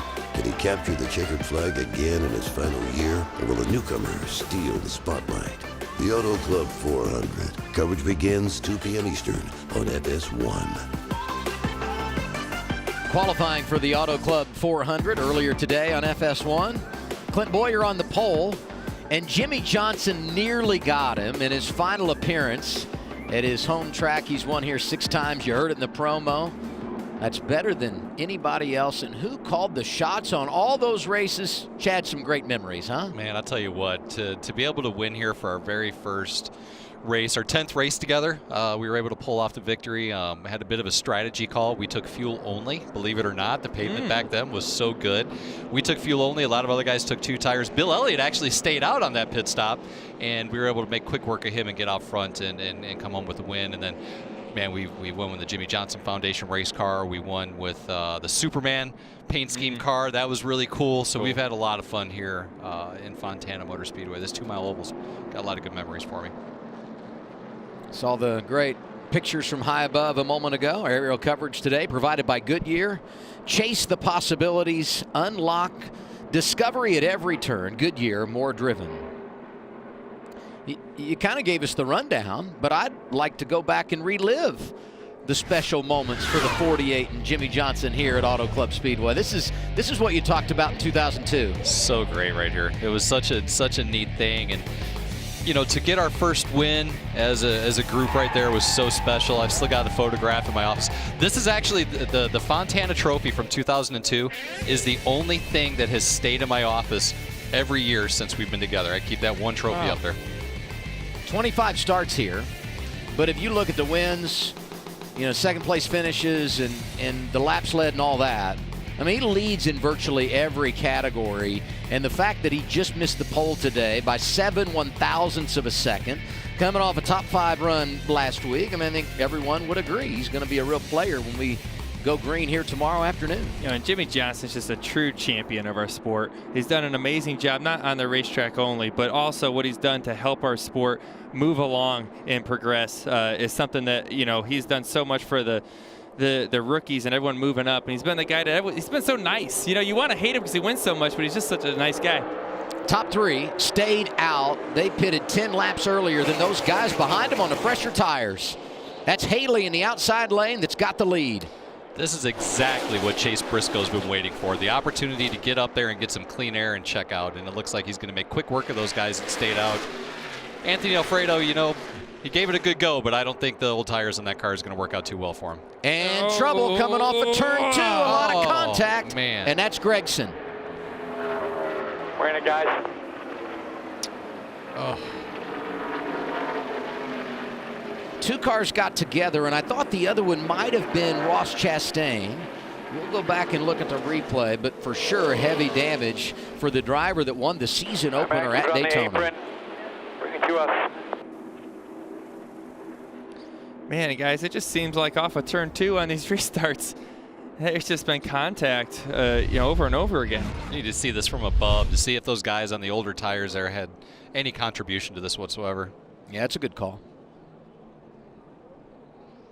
So you see Anthony Alfredo coming back, falling back pretty quickly, right in front of Noah Gragson. Noah's trying to make a quick move to get clear and runs right into the 10. Yeah, that was Ross Chastain, and you see Noah highlighted there. Oh. You know, if there's one thing I know, Ross Chastain ain't going to let off the gas pedal to let you in. That's one thing, and those are the things that you need to know about your competitors. And here's it is from Ross Chastain's view. The car comes right up in front of you. He didn't really have much of an opportunity to do that. Good job keeping it straight there, but a lot of damage on the 10 as well. You know, he tried to get up. We talk about how important it is to get to that top lane to go down the straightaway, and that's what Noah was trying to do. Unfortunately, it was a little too close, and the 10 was already out there. Noah didn't have much of a choice there. The 21 was coming back pretty quick. If he'd have run right into the back of the 21, he'd have jacked him up and sent him out anyway. So he was in a no-win situation there, unfortunately.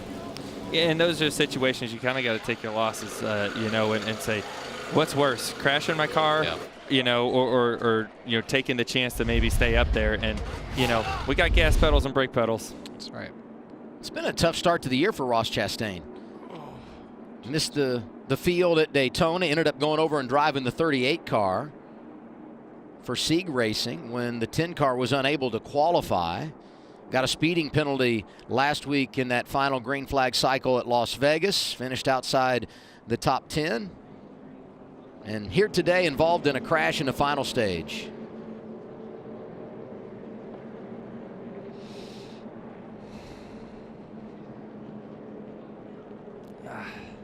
So close, and it just, when that happens, it's just, ugh. Yeah, I think I agree with you, Joey. At that point, he had the opportunity to check up a little bit earlier than what it looked like. If you look at it from that blimp camera shot, he could have rolled out of the gas and saved himself some heartache there, unfortunately. So we're under caution for the 6th time, and Chase Briscoe, who got his 3rd career win last weekend, is leading them in California.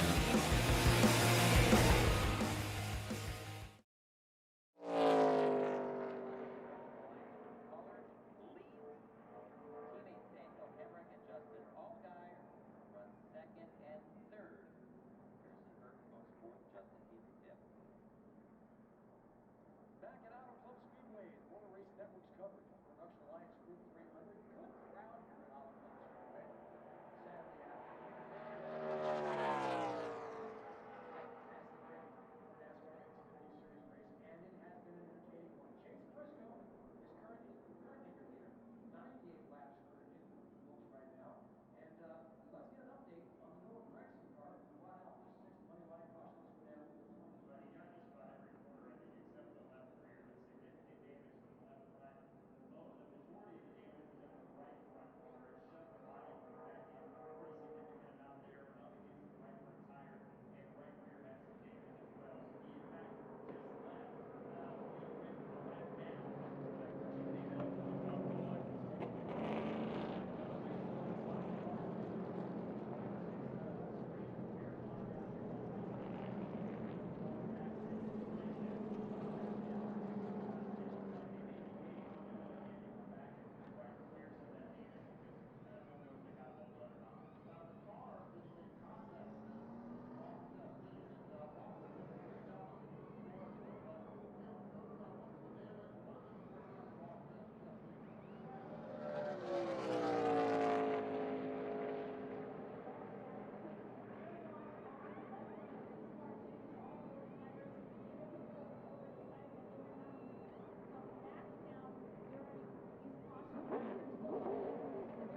Nothing into the right front tire, and right rear had some damage as well. So he, in fact, just left the pit for the last match.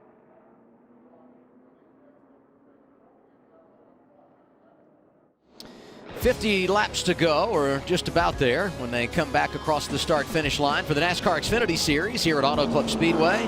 With Chad Knaus, Joey Logano, I'm Adam Alexander. Chase Briscoe is leading. And, when you look at him and his career, he had won a couple of times coming into 2020.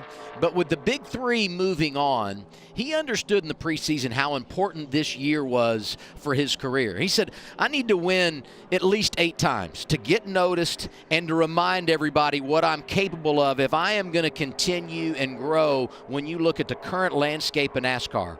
Wins last week at Vegas, top 5 at Daytona, and here we are again, Joey. I agree with him 100%. You need to go out there and dominate, because we see already how hard it is for the drivers that kicked everyone's butt last year. You know, big three that we talk about so often. When they moved up to the Cup level, there's quite the learning curve out there because those are the drivers that are amazing throughout their whole career, all racing at the same time on Sunday. So when you're in the Xfinity Series, you got to be out there winning to show that you're capable of racing with the big dogs. And he is right now. Obviously, he's looking.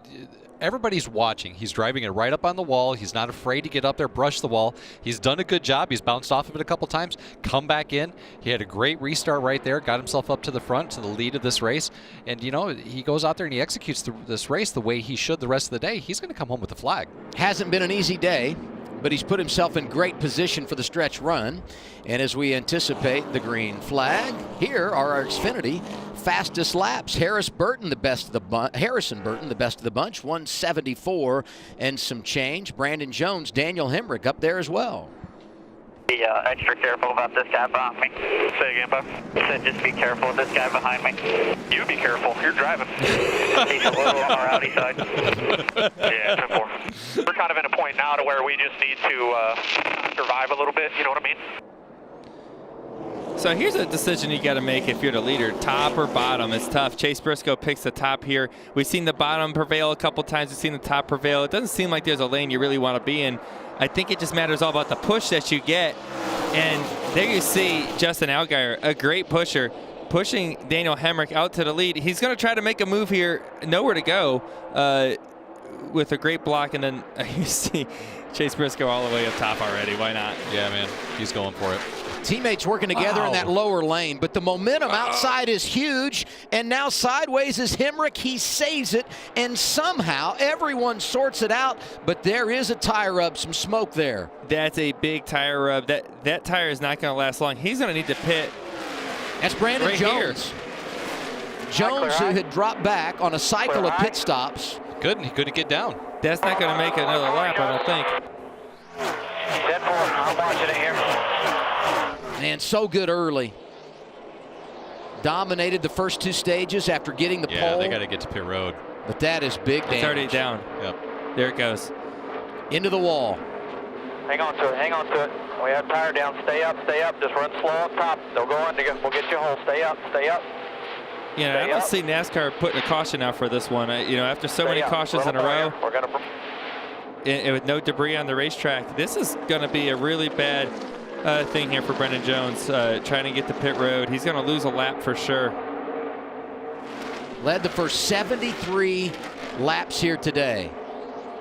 And going to make a pit stop to repair that left front and get some fresh tires.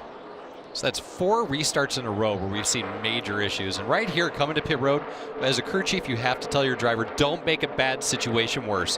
Don't speed. Come in, take your lumps. Let's get tires on here. Get back out there and see how the race plays. Hey, Matt. He does slide to a stop. You can see the damage there to the left front. Right side tires going on. Clean tear-off. What a shame for the day that they've had, their quick time back in qualifying, and to see it all just go away like this. Riley Herbst, his teammate, working his way into the top 5, racing for that 5th position with Justin Allgaier, actually battling for 4th. And this is for the race lead. And I think what we're seeing here, it might be a short run car versus a long run car. I think that 20 is faster than the 98 of Chase Briscoe right now. But I think if Harrison cannot get around a 98 quickly, I think after about 5 or 6 more laps, you're going to see the tides turn a little bit.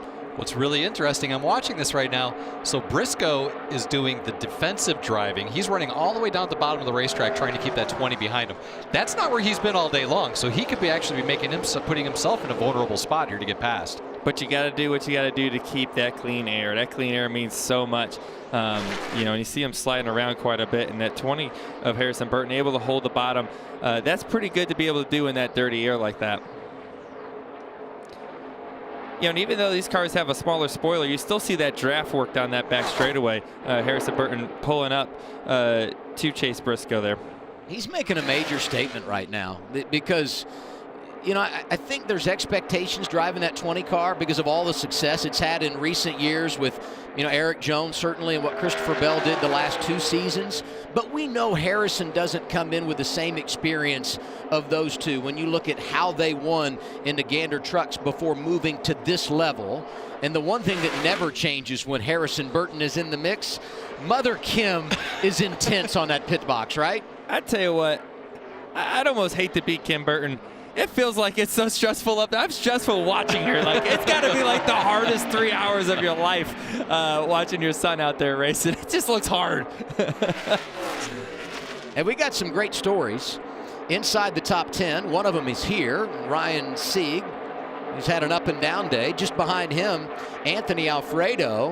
And up in front of them, you've got guys like Jeremy Clements and Austin Hill having a great outing here with 43 to go, Matt. A quiet but very impressive day by the 25-year-old Austin Hill. He'd been running in the 11th to 15th position during the first couple stages, and then the past 2 restarts, he's made some great moves. He was up to 9th, and then he was up to 7th. He said the car really good on exit, but more importantly, just look at the run that he's been able to put, trying to get some momentum. Career day for him. He was 9th at Indy last year. And great run for the lead here. And he had a speeding penalty at lap 38, did that 61 of Austin Hill. So a nice bounce back from adversity. Burton looked to the inside, unable to make it happen on Briscoe. And this is fun to watch. This is what makes Auto Club Speedway so much fun. Is you see in turns 3 and 4, they're down in 1 and 2 right now. They're following each other. But turns 3 and 4, I think you're probably going to see Chase Briscoe go to the wall again, run the top, and then you're going to see Harrison Burton go all the way to the bottom. And you can make it work that way. Caution out once again. Had some debris in turns 3 and 4. 7th caution of the afternoon. 42 laps remaining. And most of those guys up there should have 2 sets of tires left. So, Chad, you're in your window here. You pit, right? And then you've got a set. Should we get a caution late? Is that the thought process? Yeah, absolutely, absolutely. And that's not exactly what the 39 of Ryan Sieg did not want to see. He came down on lap 100, topped off with fuel, and he wanted a long green flag run to the end of this race because he would have been able to make it and everybody else would have had to have pit. So now everybody comes down, gets 4 fresh tires, filled up with fuel. Everybody's clean to make it to the end. The way we've seen these restarts, though, there's no guarantees on what's going to happen, and you're lucky you got another set of tires sitting on pit road. And you watch the number 9 car right here and the number 1 car of Michael Annett. Those 2 guys, I believe, will be getting the wave around to try to get back on the lead lap. Free pass goes to Michael Annett, so he will get back on the lead lap here. And certainly Gregson is a candidate, as you said, for the wave around. He'll hope for another caution shortly should he go that route. So that'll put 20 cars on the lead lap. And there's a look at Gregson, who was involved in that incident 2-3 cautions ago. He's probably not going to be very competitive, though. That one's hurt. 41 to go, and we anticipate pit stops. These cautions also might connect it to where we can make it from here. They don't necessarily have to get fuel, but I feel like we probably have to come and take tires here. So what Brian Wilson's saying there is under caution, you're able to make way better fuel mileage. So he's saying, by the fuel numbers, they could probably make it. But by the tires, you're not going to be competitive. So tires will be more important than fuel in this situation. Almost exactly 2-to-1 ratio on fuel consumption here at this racetrack. You can make 2 laps under caution for the same amount of fuel you use under green. Here's everybody coming down pit road, Matt. 2 sets of stickers left for the 22 of Austin Cindric. You heard great conversation between Austin and his crew chief, Brian Wilson. They're going to have a set of stickers left in the pit for a possible late stop later. Meanwhile, up here in the 8, they're up on the wall waiting for Daniel Hemrick as well.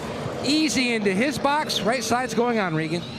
The 98 of Chase Briscoe. That race car has been good for him. He's been all quiet on the radio since he got the lead, so they're just going to do a simple pit stop here. The 20 car of Harrison Burton, that race car, it's lacking front or forward drive from the center to corner exit. He's too loose with it, basically. The right rear won't grip. 4 tires for him as well. These pit stops are big, and we are going to have a change at the front. Alex LeBay, no tires. I got to believe maybe he missed his box and just drove through. So it is Briscoe who will be the race leader when we get the restart, the 98 team doing their job. It's going to be a fun finish here in California. Extended stop for Allgaier. We'll follow up next.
There's a look at Kamar, Baldwin, and Butler. He leads the team in scoring with 15.9 points per game. DePaul at Butler. It's men's college basketball coming up next on FS1. The game will start on FS2 at 6:30 Eastern Time, and we'll get you there as soon as we're done with NASCAR from Auto Club Speedway. So a couple of things to clean up. First, Justin Allgaier with more bad luck. It's been a theme for him this year. There you see the damage.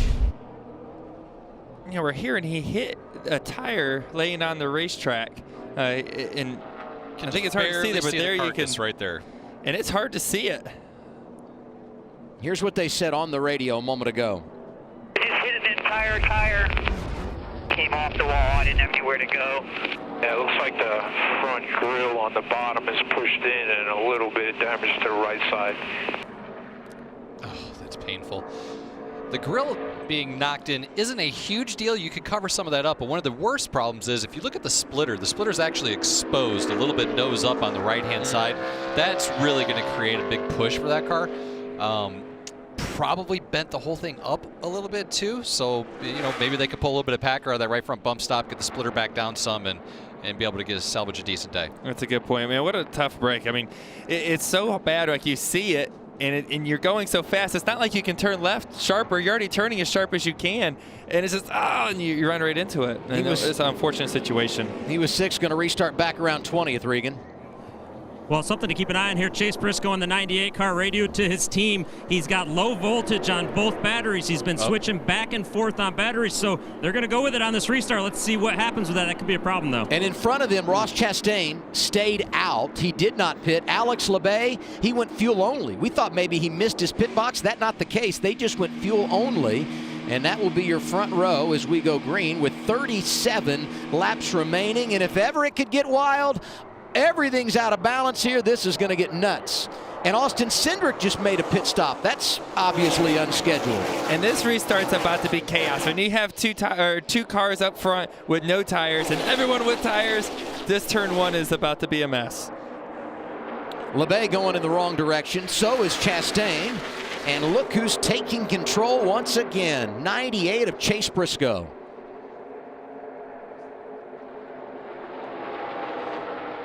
But right in his hip pocket is Harrison Burton, the rookie. I mean, these two have shown that they are the class of the field right now during this race. And it's going to be fun to watch them go back and forth here, like we talked about, the short run to long run.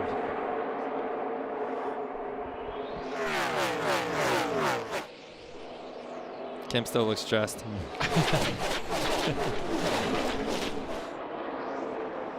Right behind this duo up front, Riley Herbst. The guy second and third had never seen this racetrack prior to yesterday during practice, and they are showing out for the coach, Joe Gibbs.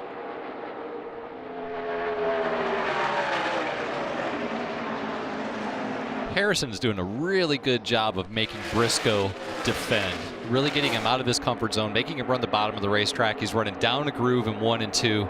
That's not where Briscoe wants to run. He wants to run right up there by the wall like he has all day long. And I like what Harrison Burton just did down there in 3 and 4. He went down on the apron. You know, there's less banking down there, but there's clean air when you're not behind that leading car. I like that move. You know, he's able to keep him close and keep that pressure on him. That'll be key here for the next few laps. And like I said, this is his opportunity to pass him right now the first 5 laps probably. We could be in for a great finish because 7 of the top 10 have never won any Xfinity Series. And that's incredible. 4 of the top 5 in that category. We talked about Austin Cindric making that pit stop right as we went green. He was in the 10th position.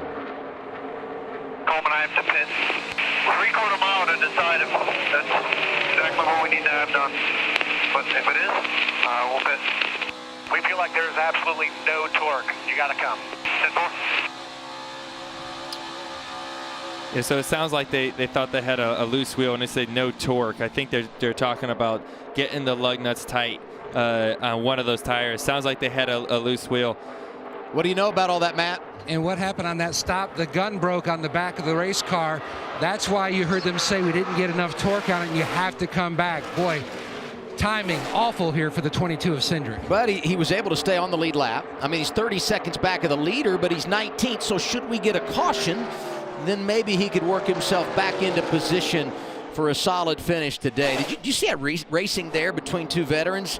Sieg and Hemrick going at it in the 39 and the 8. And look at this.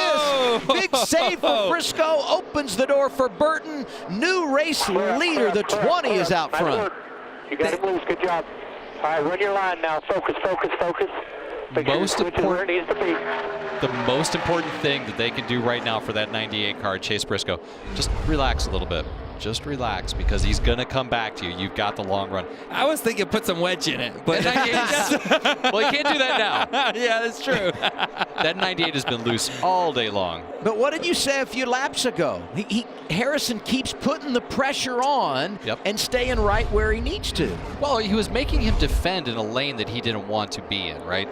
So that puts that 98 in a very vulnerable position. So right now, Chase Briscoe, he needs to back off, get a deep breath. He's still got 33 or 31 laps to go in this race. He can overcome them. He's caught those guys so quickly. He just needs to be smart.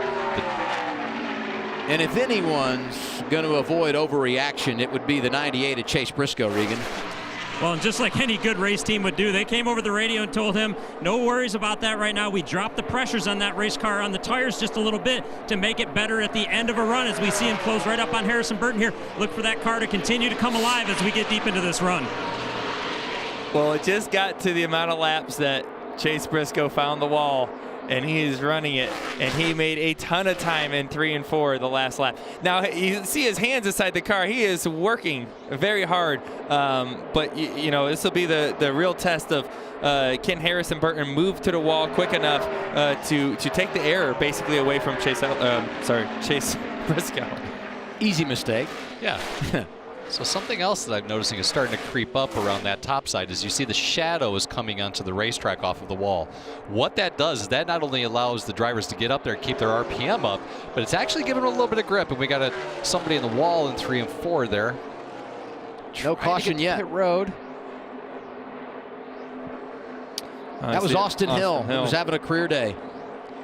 Yeah, we've seen such good things come out of Austin Hill over the last couple of years in the Truck Series. He's been really fun to watch in his improvement over the last, like I said, couple of years. Really good start this year running for Hattori Racing, who won the championship a couple of seasons ago with Brett Moffitt behind the wheel. Right front tire issue. It looks like they'll make their pit stop here, and that will put them in a very difficult position with 30 laps remaining. See that shadow up there? That's what the driver wants to do. He wants to get all 4 tires above that shadow line, and boom, that's exactly what Chase Briscoe did, and look at that run. And there's the run. That's what we talked about. Off of turn 4, gets the run, drafts down the straightaway, pulls to the inside of Harrison Burton, completes the pass. Here comes the run back. He's still loose. He had to cross that paving seam. Long way to go. Take care of it. Briscoe trying to go back to back. Clear. Burton trying to win for the first time in his career. Both these drivers hungry. This has really been entertaining. Harrison Burton doesn't have an option besides running the top right now. He has to protect that lane just because that is the lane that Chase has been fast in all day. Really the only lane he's been fast in all day. He needs to protect that. What a great race, though. You see him go back and forth? That's awesome. I think what's most awesome is that you're literally driving the race car right here next to me. We can't put new tires on your chair, okay? Because you've given it a workout. Guys. You're all over it. I love it.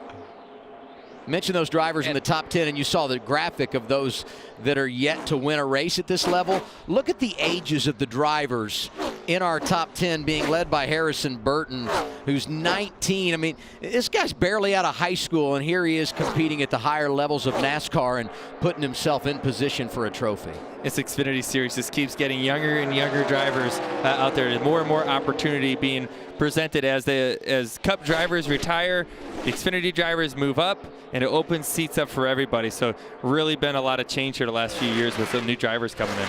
The crop of racers that are coming through our series or through our sport right now is just phenomenal.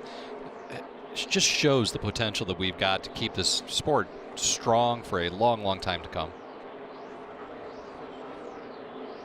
You know, there's only been one Xfinity race all time run on Leap Day.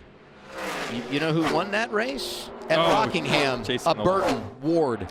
Oh. Really? Yes. You know, Chase just got in the wall there again, and with the right rear once again showing how loose that thing is. Let's get a replay of that. Watch his hands inside the car. Look how much wheel he's got to the right. Oh my goodness. And just skinning the wall. The fact that he doesn't get it with the, he doesn't even get it with the right front. That's impressive, staying ahead of it. But man, I think he's just been loose all day, and he's been impressing it. But once again, scrape the wall. Doesn't look like much damage. See the 20 and the 98 running up there, and guess what's happening? They're racing again. Hell, we just hit the wall again. They're racing really hard, and that's giving Riley Herbst an opportunity to get back up there and race with these guys. Yeah, he was a couple of seconds, maybe 2.5 back of those front two. Now only 1.4 seconds behind. He's starting to reel in Chase Briscoe for that runner-up position. And what's going to happen with Chase, as he keeps getting the back of that car loose and sliding the rears, all he's doing is putting more and more heat into that right rear tire, and it is just going to make it worse and worse. He needs to take a chill pill. He needs to relax for a second and be able to just calm everything down in the car, and then make a little mount to the lead here. Riley Herbst is having a great day, Regan. Oh, he's going around. And there goes Briscoe, sliding off of 4, and that will bring out the caution. Oh, boy. 8th yellow flag today. He did not try to relax. He did not take your advice there, Joey. I should have came back on the radio. We still got him queued up. Oh, we could have told him.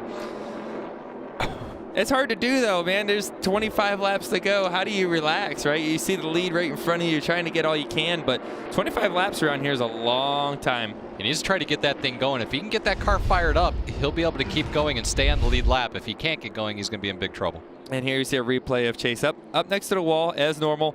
And the car's just going to step out. And it just gets too far out for him. And hopefully he can get out of the grass. I'm afraid he might be stuck in there. As you see, he's going to have a couple flat tires at least. And if that's the case, it's sitting there just in the grass. Regan? Well, the 98 Chase Briscoe, we see him stuck down in the infield right now. That voltage meter that we reported earlier, that problem just crept up. He can't get that car to refire because of that issue. Boy, that's no fun. And I've been a proponent of mandating white or yellow gloves for you drivers forever because of what we see here. When you're wearing those light-colored gloves, you can see what that save is all about. These are great images from our team at NASCAR on Fox. Follow the hands, and then we follow the car as it slides through the grass. This is just great. You see a tire pop there, the right front, and you're probably going to right rear seems like it stays up. But, you know, the fact that, you know, they sounds like they had some alternator issues, and you've used the voltage up on that car, and, man, it's just one thing after another at that point. You know, you get loose, and then you're in the grass, and you can't refire the car, and, you know, they're going to try to maybe pop start it here to get it going, but boy, it's a tough situation here. God, that's so disappointing. So the car doesn't really have a lot of damage. If they could just gotten the thing lit, could have stayed on the lead lap, but they're going to find themselves a lap down. You know, a couple of guys that benefit here. One, Austin Cindric, who had to come to pit road right as we were going green. He stayed on the lead lap. Right now, he's being shown in 14th. And the other guy, Austin Hill, who had to come down, had the tire issue. He's one lap down, but I believe here should get the free pass. You got one set of tires left. What do? You pit. Take it now, huh? Absolutely. 22 laps to go this time by. You come down, you get your 4 tires. That's your last set. That's it. And if the caution comes out with 10 to go and someone saved the set, you're going to probably kiss your win goodbye. It's a situation that these teams are in. It's not going to happen. So you say for sure come down here, Chad. But if you're the driver and you understand where everybody's at on tires, what would you say, Joey? Man, you know, I think if you're one of the front-running cars right now, yeah, you pit and you take the tires and go for it. But if you're running 10th on back, you might as well save a set, and maybe that's your chance of winning later on in the race. The West Coast swing continues. Next Saturday afternoon, we're going to the Desert Mile, Phoenix Raceway. It'll be outstanding. NASCAR's rising stars arrive in the desert for this year's stop in Phoenix. The pressure will be turned up a notch for the finale on the West Coast. Who will walk away from the mayhem with a win? See you at the finish line. Coverage begins 3:30 p.m. Eastern on FS1. 4th race of the year. Coming to you from Phoenix. Joey, you're back in the booth, and Clint Boyer going to be with us. Well, that'll be eventful. How does this happen? You know, I mean, we got this great race going. We've had 8 cautions and snoozing right through it. Man, I can remember seeing pictures of me at the racetrack when my father was driving, sound asleep. There's nothing more soothing the sound of race cars going by you at almost 200 miles per hour. That sounds kind of like the opposite of me right now. I'm over here jumping out of my seat with the excitement of everything that's going on. Hey, look at some Joey, of these do you want drivers. tires? Oh, I'm sorry. I mean, yeah, like I said, if I'm in the top 8 or so, yeah, give me some tires. Not a big surprise. They're pitting, Matt. And this is a huge benefit for the 22 of Austin Cindric to get stickers and catch back out. Now the 8 of Daniel Hemrick, he said as he got closer to the fence, it just kept building tighter and tighter as the run progressed.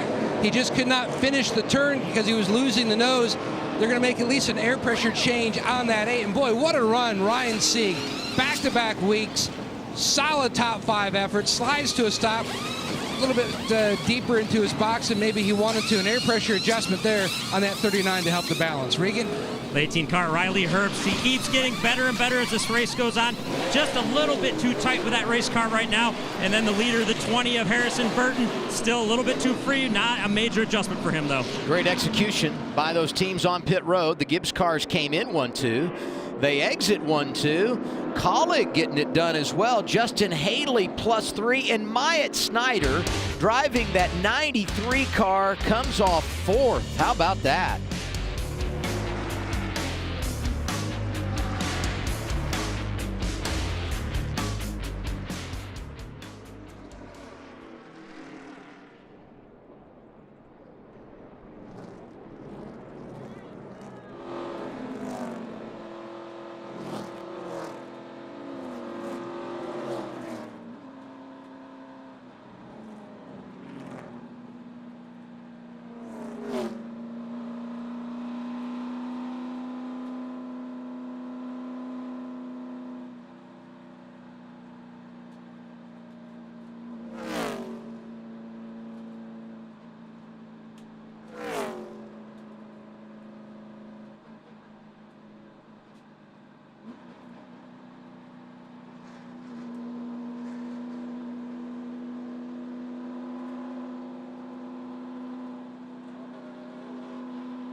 Always fun when NASCAR comes to Southern California. Auto Club Speedway, great venue.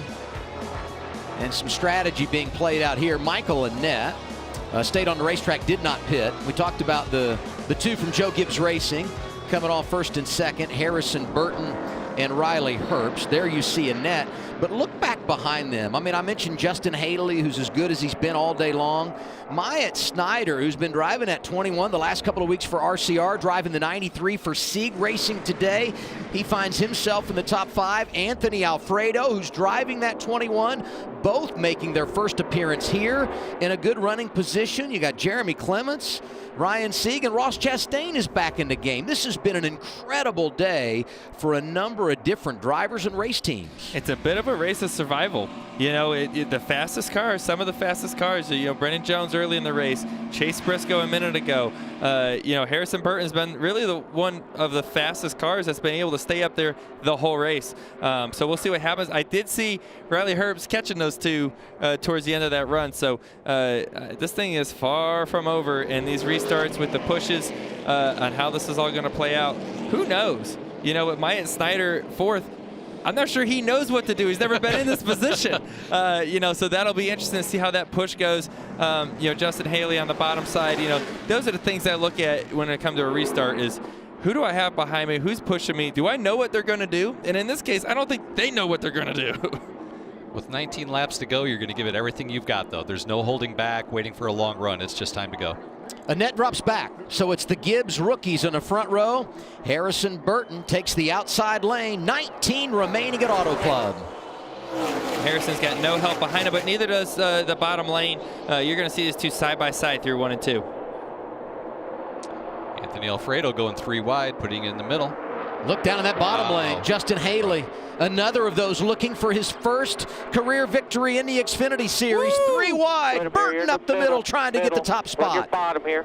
Going to chase it down. Run your bottom. Still run your bottom. Outside quarter. Run your bottom. Ryan Sieg in position. Run your bottom. Harrison's going to turn out good here. You know, you saw Riley Herbst go in the corner. They were side by side, and I think Harrison kind of guessed that he would go to the bottom. Riley goes right to the third lane, and it is racing in the back here. Oh, my goodness. That outside lane being led, that second group by Austin Cindric, who had those problems earlier. He's now back in the top 5 in the 22. What a recovery, and that's what this racetrack's all about. If you have one good restart, you can pass 7-8 cars very quickly. And you know, here we see that 22 car moving up through the field up to third with 18 laps to go. About to pass for second.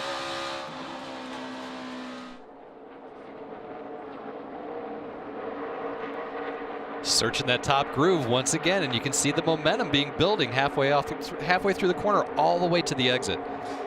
Yeah, he's you look at that 18. That distance that he's going to close up down. Look at by the start-finish line, he closed up 6 car lengths and is able to get to the inside of Riley, and we'll see what happens here in 1.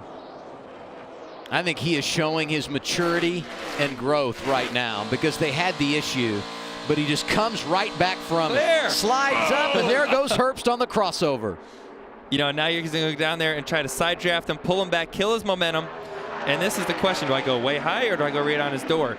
And at this point, Austin's going to move up. Riley's coming up too. You might see a crossover. Harrison Burton leading with 16 laps to go. That's the battle for second. And a reminder, the DePaul at Butler men's college basketball game is coming up next on FS1. It starts now on FS2. So if you want basketball, go to FS2. We'll have the game for you from Hinkle Fieldhouse in Indianapolis when we're done here. 16 laps remaining for the NASCAR Xfinity Series at Auto Club Speedway. Harrison Burton leading, looking for his first career win, but the focus on that battle for second. He faked him out. He thought he was going to go to the bottom and make to the top. These guys are racing, and right now, Austin's like, I'm faster than you. I just got to get by you and try to race down the lead. And man, and right now Harrison Burton's saying, this is great. Just keep racing back there. Look at me. I'm checking out. The top 2 have a combined age of 40. I mean, Harrison Burton is 19. Riley Herbst just turned 21, and they're racing for Joe Gibbs, who's been one of the best all time in the NASCAR Xfinity Series, and kind of trying to do the unthinkable, winning your first start at Auto Club Speedway, one of the most difficult tracks on the circuit. And that's what they're supposed to do. You heard Chase Briscoe say earlier, he needs to win a lot of races this year. When you're in a good car like a Stewart-Haas car, a Penske car, a Gibbs car, you have to win. I don't care if it's your rookie season or if you've been in this series for 3 years or 10 years. You better win when you're one of those race cars.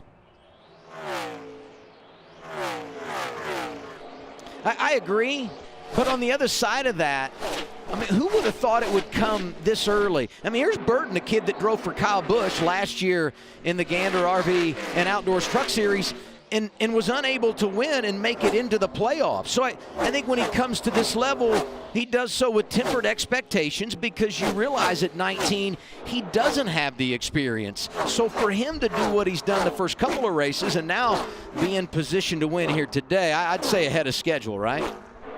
I would agree. Yeah. The thing that you have to realize is a guy like Burton, he's young on years, but he's not short on experience. He's been racing a long time in a lot of different types of cars. Obviously been around it his whole life. So the expectation of him going out there maybe isn't there, but I'm not shocked. I'm not surprised. He's always put together good races. He's always been really fast. So I think what you're doing right now is expected to me from him, especially in that equipment.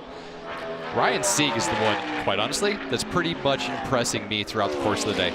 Stayed out of trouble for the most part, ran up towards the front. Anytime those guys get side by side, you see that 39 creep up there into the mix.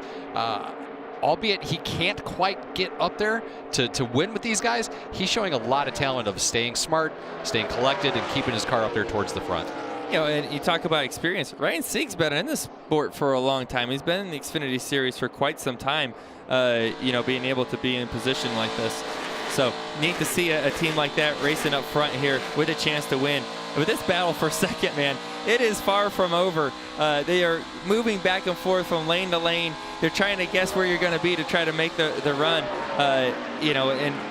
Austin's thinking, this is my chance to win right now. I need to be aggressive. I need to get up next to this wall and get as much momentum built on this 18 car. And that shadow's creeping down further and further, which makes it easier to run that top lane. And look, he's got a huge run coming off of turn 4.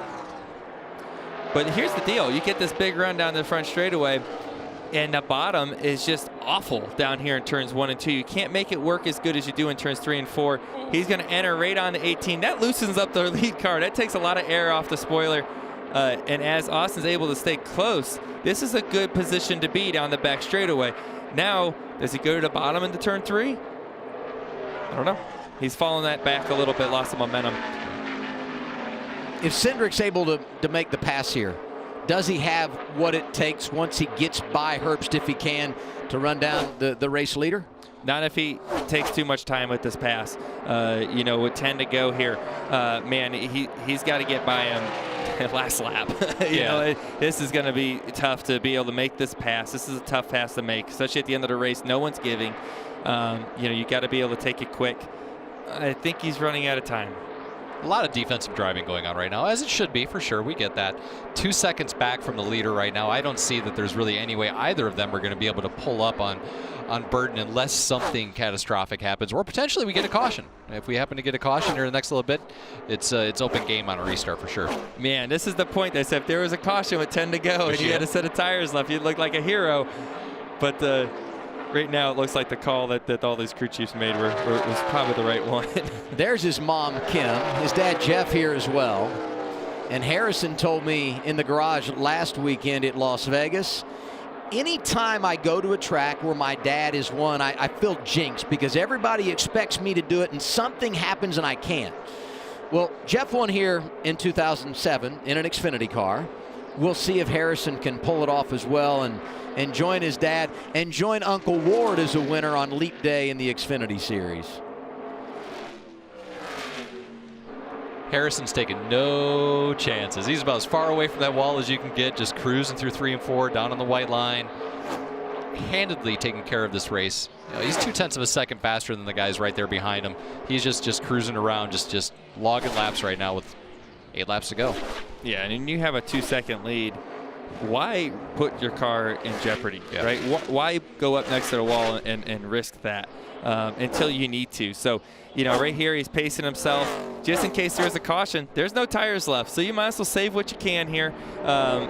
Take care of your car, take care of your tires, and get up there when you need to.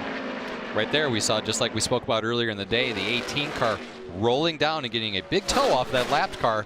That enabled him to pull away from that 22 just a little bit down the back straightaway. In the 22 car of Austin Cindric, he's just stuck in dirty air. I think it's pretty clear that he is faster than the 18. He just can't get around him. I would like to see what would have happened if that was the case, if he was to get by the 18 car, but he's stuck in that dirty air right there. Been a little bit of lap traffic out there. Burton's got to maneuver around that. So much room at this racetrack, which makes that a lot easier. But being in this position for the first time, and the guys in second and third starting to reel him in just a little bit. And there you see, there's a ton of lap traffic right in front of him. We'll see 6 laps to go when we come back this time. 2 things I want to point out here. Look at the lap cars in front of him. And Riley Herbst is catching him at a pretty quick rate. A couple laps ago it was over 2 seconds. Now it's 1.5 seconds and shrinking. Navigating this traffic. They're all running on the top side. You're going to have to maneuver around these cars. This race isn't over. He's going to have to earn it today. There's no question. J.J. Yaley in the 52. The 4 of Jesse Little. You see him threading the needle there. Clear the 52. 07 in front. Inside of Ray Black Jr. Slowing up front of you. Lapper's being real respectful right there, giving him the opportunity to move. Kim's not happy. And this is when you're the leader and there's this many lap cars in front of you, just get out of the way. But you also have to remember, those cars are all racing for positions too, and it's the end of the race for them. They're all trying to get them, and he's going to get stopped up here a little bit. That's going to kill his momentum as he tries to go underneath him. That one's real bad. Look at the momentum. 3 and 4, so run your top. Oh, the advantage now down almost 1/2 second. Riley Herbst is really closed in. Down to just over 4 laps remaining. We'll see 4 to go at the line. And at this point, Harrison said, I got to get to the top. I lost all the time, all that 2 seconds that I had. I need to get up there and take that air from Riley. This is going to be a close finish, I think. Once you clear the lap traffic, if you're Harrison, how much you looking in that rearview mirror at those guys coming behind? A lot. A lot. They'll probably tell him not to, but you can't help it. You're in there as much as possible looking. He's pretty vulnerable. Those other guys are throwing caution to the wind, getting right up on the rails, running right up by the wall. He hasn't been running there, so they're more comfortable running that pace and running up there by the top of the wall. Be interesting to see what he does here. Here you see Riley go to the 4th lane. Take him on the exit. And then you got the 22 way up top. This is good. 3 laps to go this time. And the advantage 0.4 seconds at the line. And Herbst using the lap car, trying to catch a little draft and reel him in a little more. Get all you can. So 5 back. Don't overrun your exit. It's interesting. I see Riley kind of come off the wall as he's gotten closer to him. I don't really know why that is. Maybe the air is disrupting his balance of the car. May have changed as they're pushing so hard. Not sure what it is. But he's still catching him. Under 0.3 seconds. And looking to the inside. Right of your screen, that's the battle for 5th. Haley and Alfredo. Split the difference with us. It's a great battle for 5th right there. 2 laps to go. 4 miles left here at California. He's trying to break the draft down the straightaway there. Here. Dig deep. A lot of coaching, a lot of cheerleading there from the spotter. Dig deep. 2 back. It's your teammate. And it's getting close here. On the bottom, 2 back, 18. There's no teammates with 1 lap to go. Run your mark, get it up here. Joe Gibbs has got to be a mess somewhere right now watching this. 2 young, talented drivers out of his stable looking for their first win. Riley Herbst is there. 1 lap to go, sponsored by Credit One Bank. Next flag will end the race, whether it's the caution or the checker. And this is the corner Riley has to make it happen. If it's going to happen, it's got to be right here. He's got to get momentum. He does not. Exit. Coming back to checkered. Put it together here, bud. Loose. Harrison's dad, Jeff, won 27 times in the Xfinity Series, including here in 2007. 21 Cup wins over 21 years. Harrison trying to close the deal today. Herbst down to the inside, making it interesting. Here they are off of turn 4. Burton's going back to victory lane in NASCAR. Harrison wins for the first time in his career at Auto Club Speedway. What a great, great race. Let's go, boys! That's what I'm talking about, man. We see a smoky burn out here on the front stretch. Great job today, guys. Great pit stops all day. Good car. Oh, let's go, boys! I knew we could do it. Proud of you guys. Oh, that's badass. Let's do this all year. Let's go. I love the excitement of a win, man. There's nothing better than that. You work so hard to grab them, and to grab your first win in the Xfinity Series. That's just a moment you'll remember the rest of your life. I think everyone remembers their first wins, and being out here at Auto Club Speedway is such a special place to do it. And now everyone wants to see his burnout, what he's got. Or at least I do. That's something you have to acquire over years, right? That knowledge of doing burnouts. I mean, I think so. It doesn't. We'll see. You know, he ran some races last year, and when he did, he was working with Ben Bayshore, the crew chief. So that time together had to pay dividends here today and through the first few weeks of the season. The 10th driver to get his first career victory driving for Joe Gibbs, joining you in that category, Joey, and now he can celebrate. Yeah, he's doing just fine. Oh, he's got it going now. Look at the red smoke coming off of it on the paint. That's cool.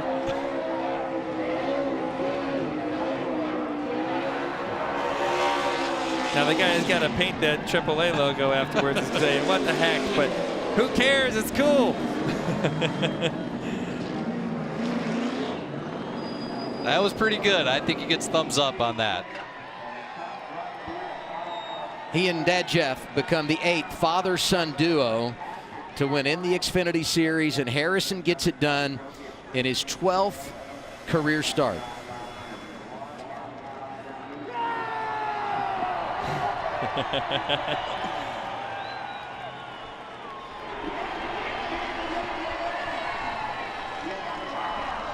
That's a good feeling. Second time in 3 races this year, we've had a driver get their first career victory. Noah Gragson at Daytona, and we all remember that celebration. And I think we're in for another good one right here from Harrison Burton. I want to know how Jeff Burton feels right now. I mean, compared to some of his wins, I couldn't imagine seeing your son win on this stage, right? In the biggest forms of stock car racing, to see your son out there doing a burnout, man, that's got to be just the most incredible feeling. I know Kim is probably finally relaxed, but look at Harrison, he is pumped. He's excited. And he officially introduces himself as a real player for this championship in 2020 in the NASCAR Xfinity Series. Harrison Burton wins it at Auto Club. Okay.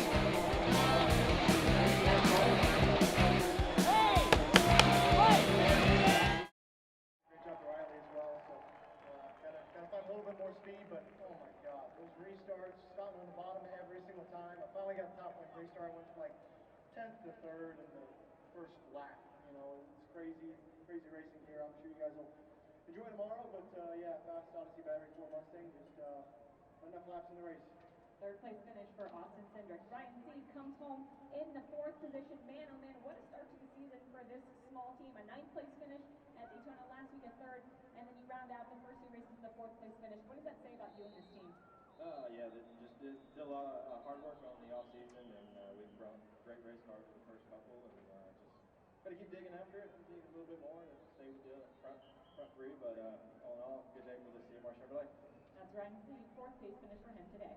Ryan Seed down there celebrating with this team, and this is a small team. This team actually stays on the West Coast during this whole time period. And I talked to Cowboy Starlin, he said, my frustration is, while other teams are back working on the Atlanta cars and Bristol cars, Texas cars. We don't even have anyone back at the shop. We're working on just our Montana car and our Phoenix car because that's all we have with us. I want to get your take on that because Ryan Sieg and that RSX Racing team, and talk about maximizing your assets. And you kind of ask the question, why can't anybody else do it? And the reason is the people. You've got good people in the shop, man. You can work miracles. If I'm going to battle, if I'm building a race team, Kevin Cowboy Starlin is one of the guys I'm going to get on my team, and he is overseeing this thing, and he is building some really neat stuff. Let's go back down pit road to Kim Coon. Yeah, Justin Neely comes home in the 5th position after an early tire issue, a good rebound for he and this team. So we'll step in, grab a word with Justin. Justin, how would you describe this day for you and the team? It was a great day.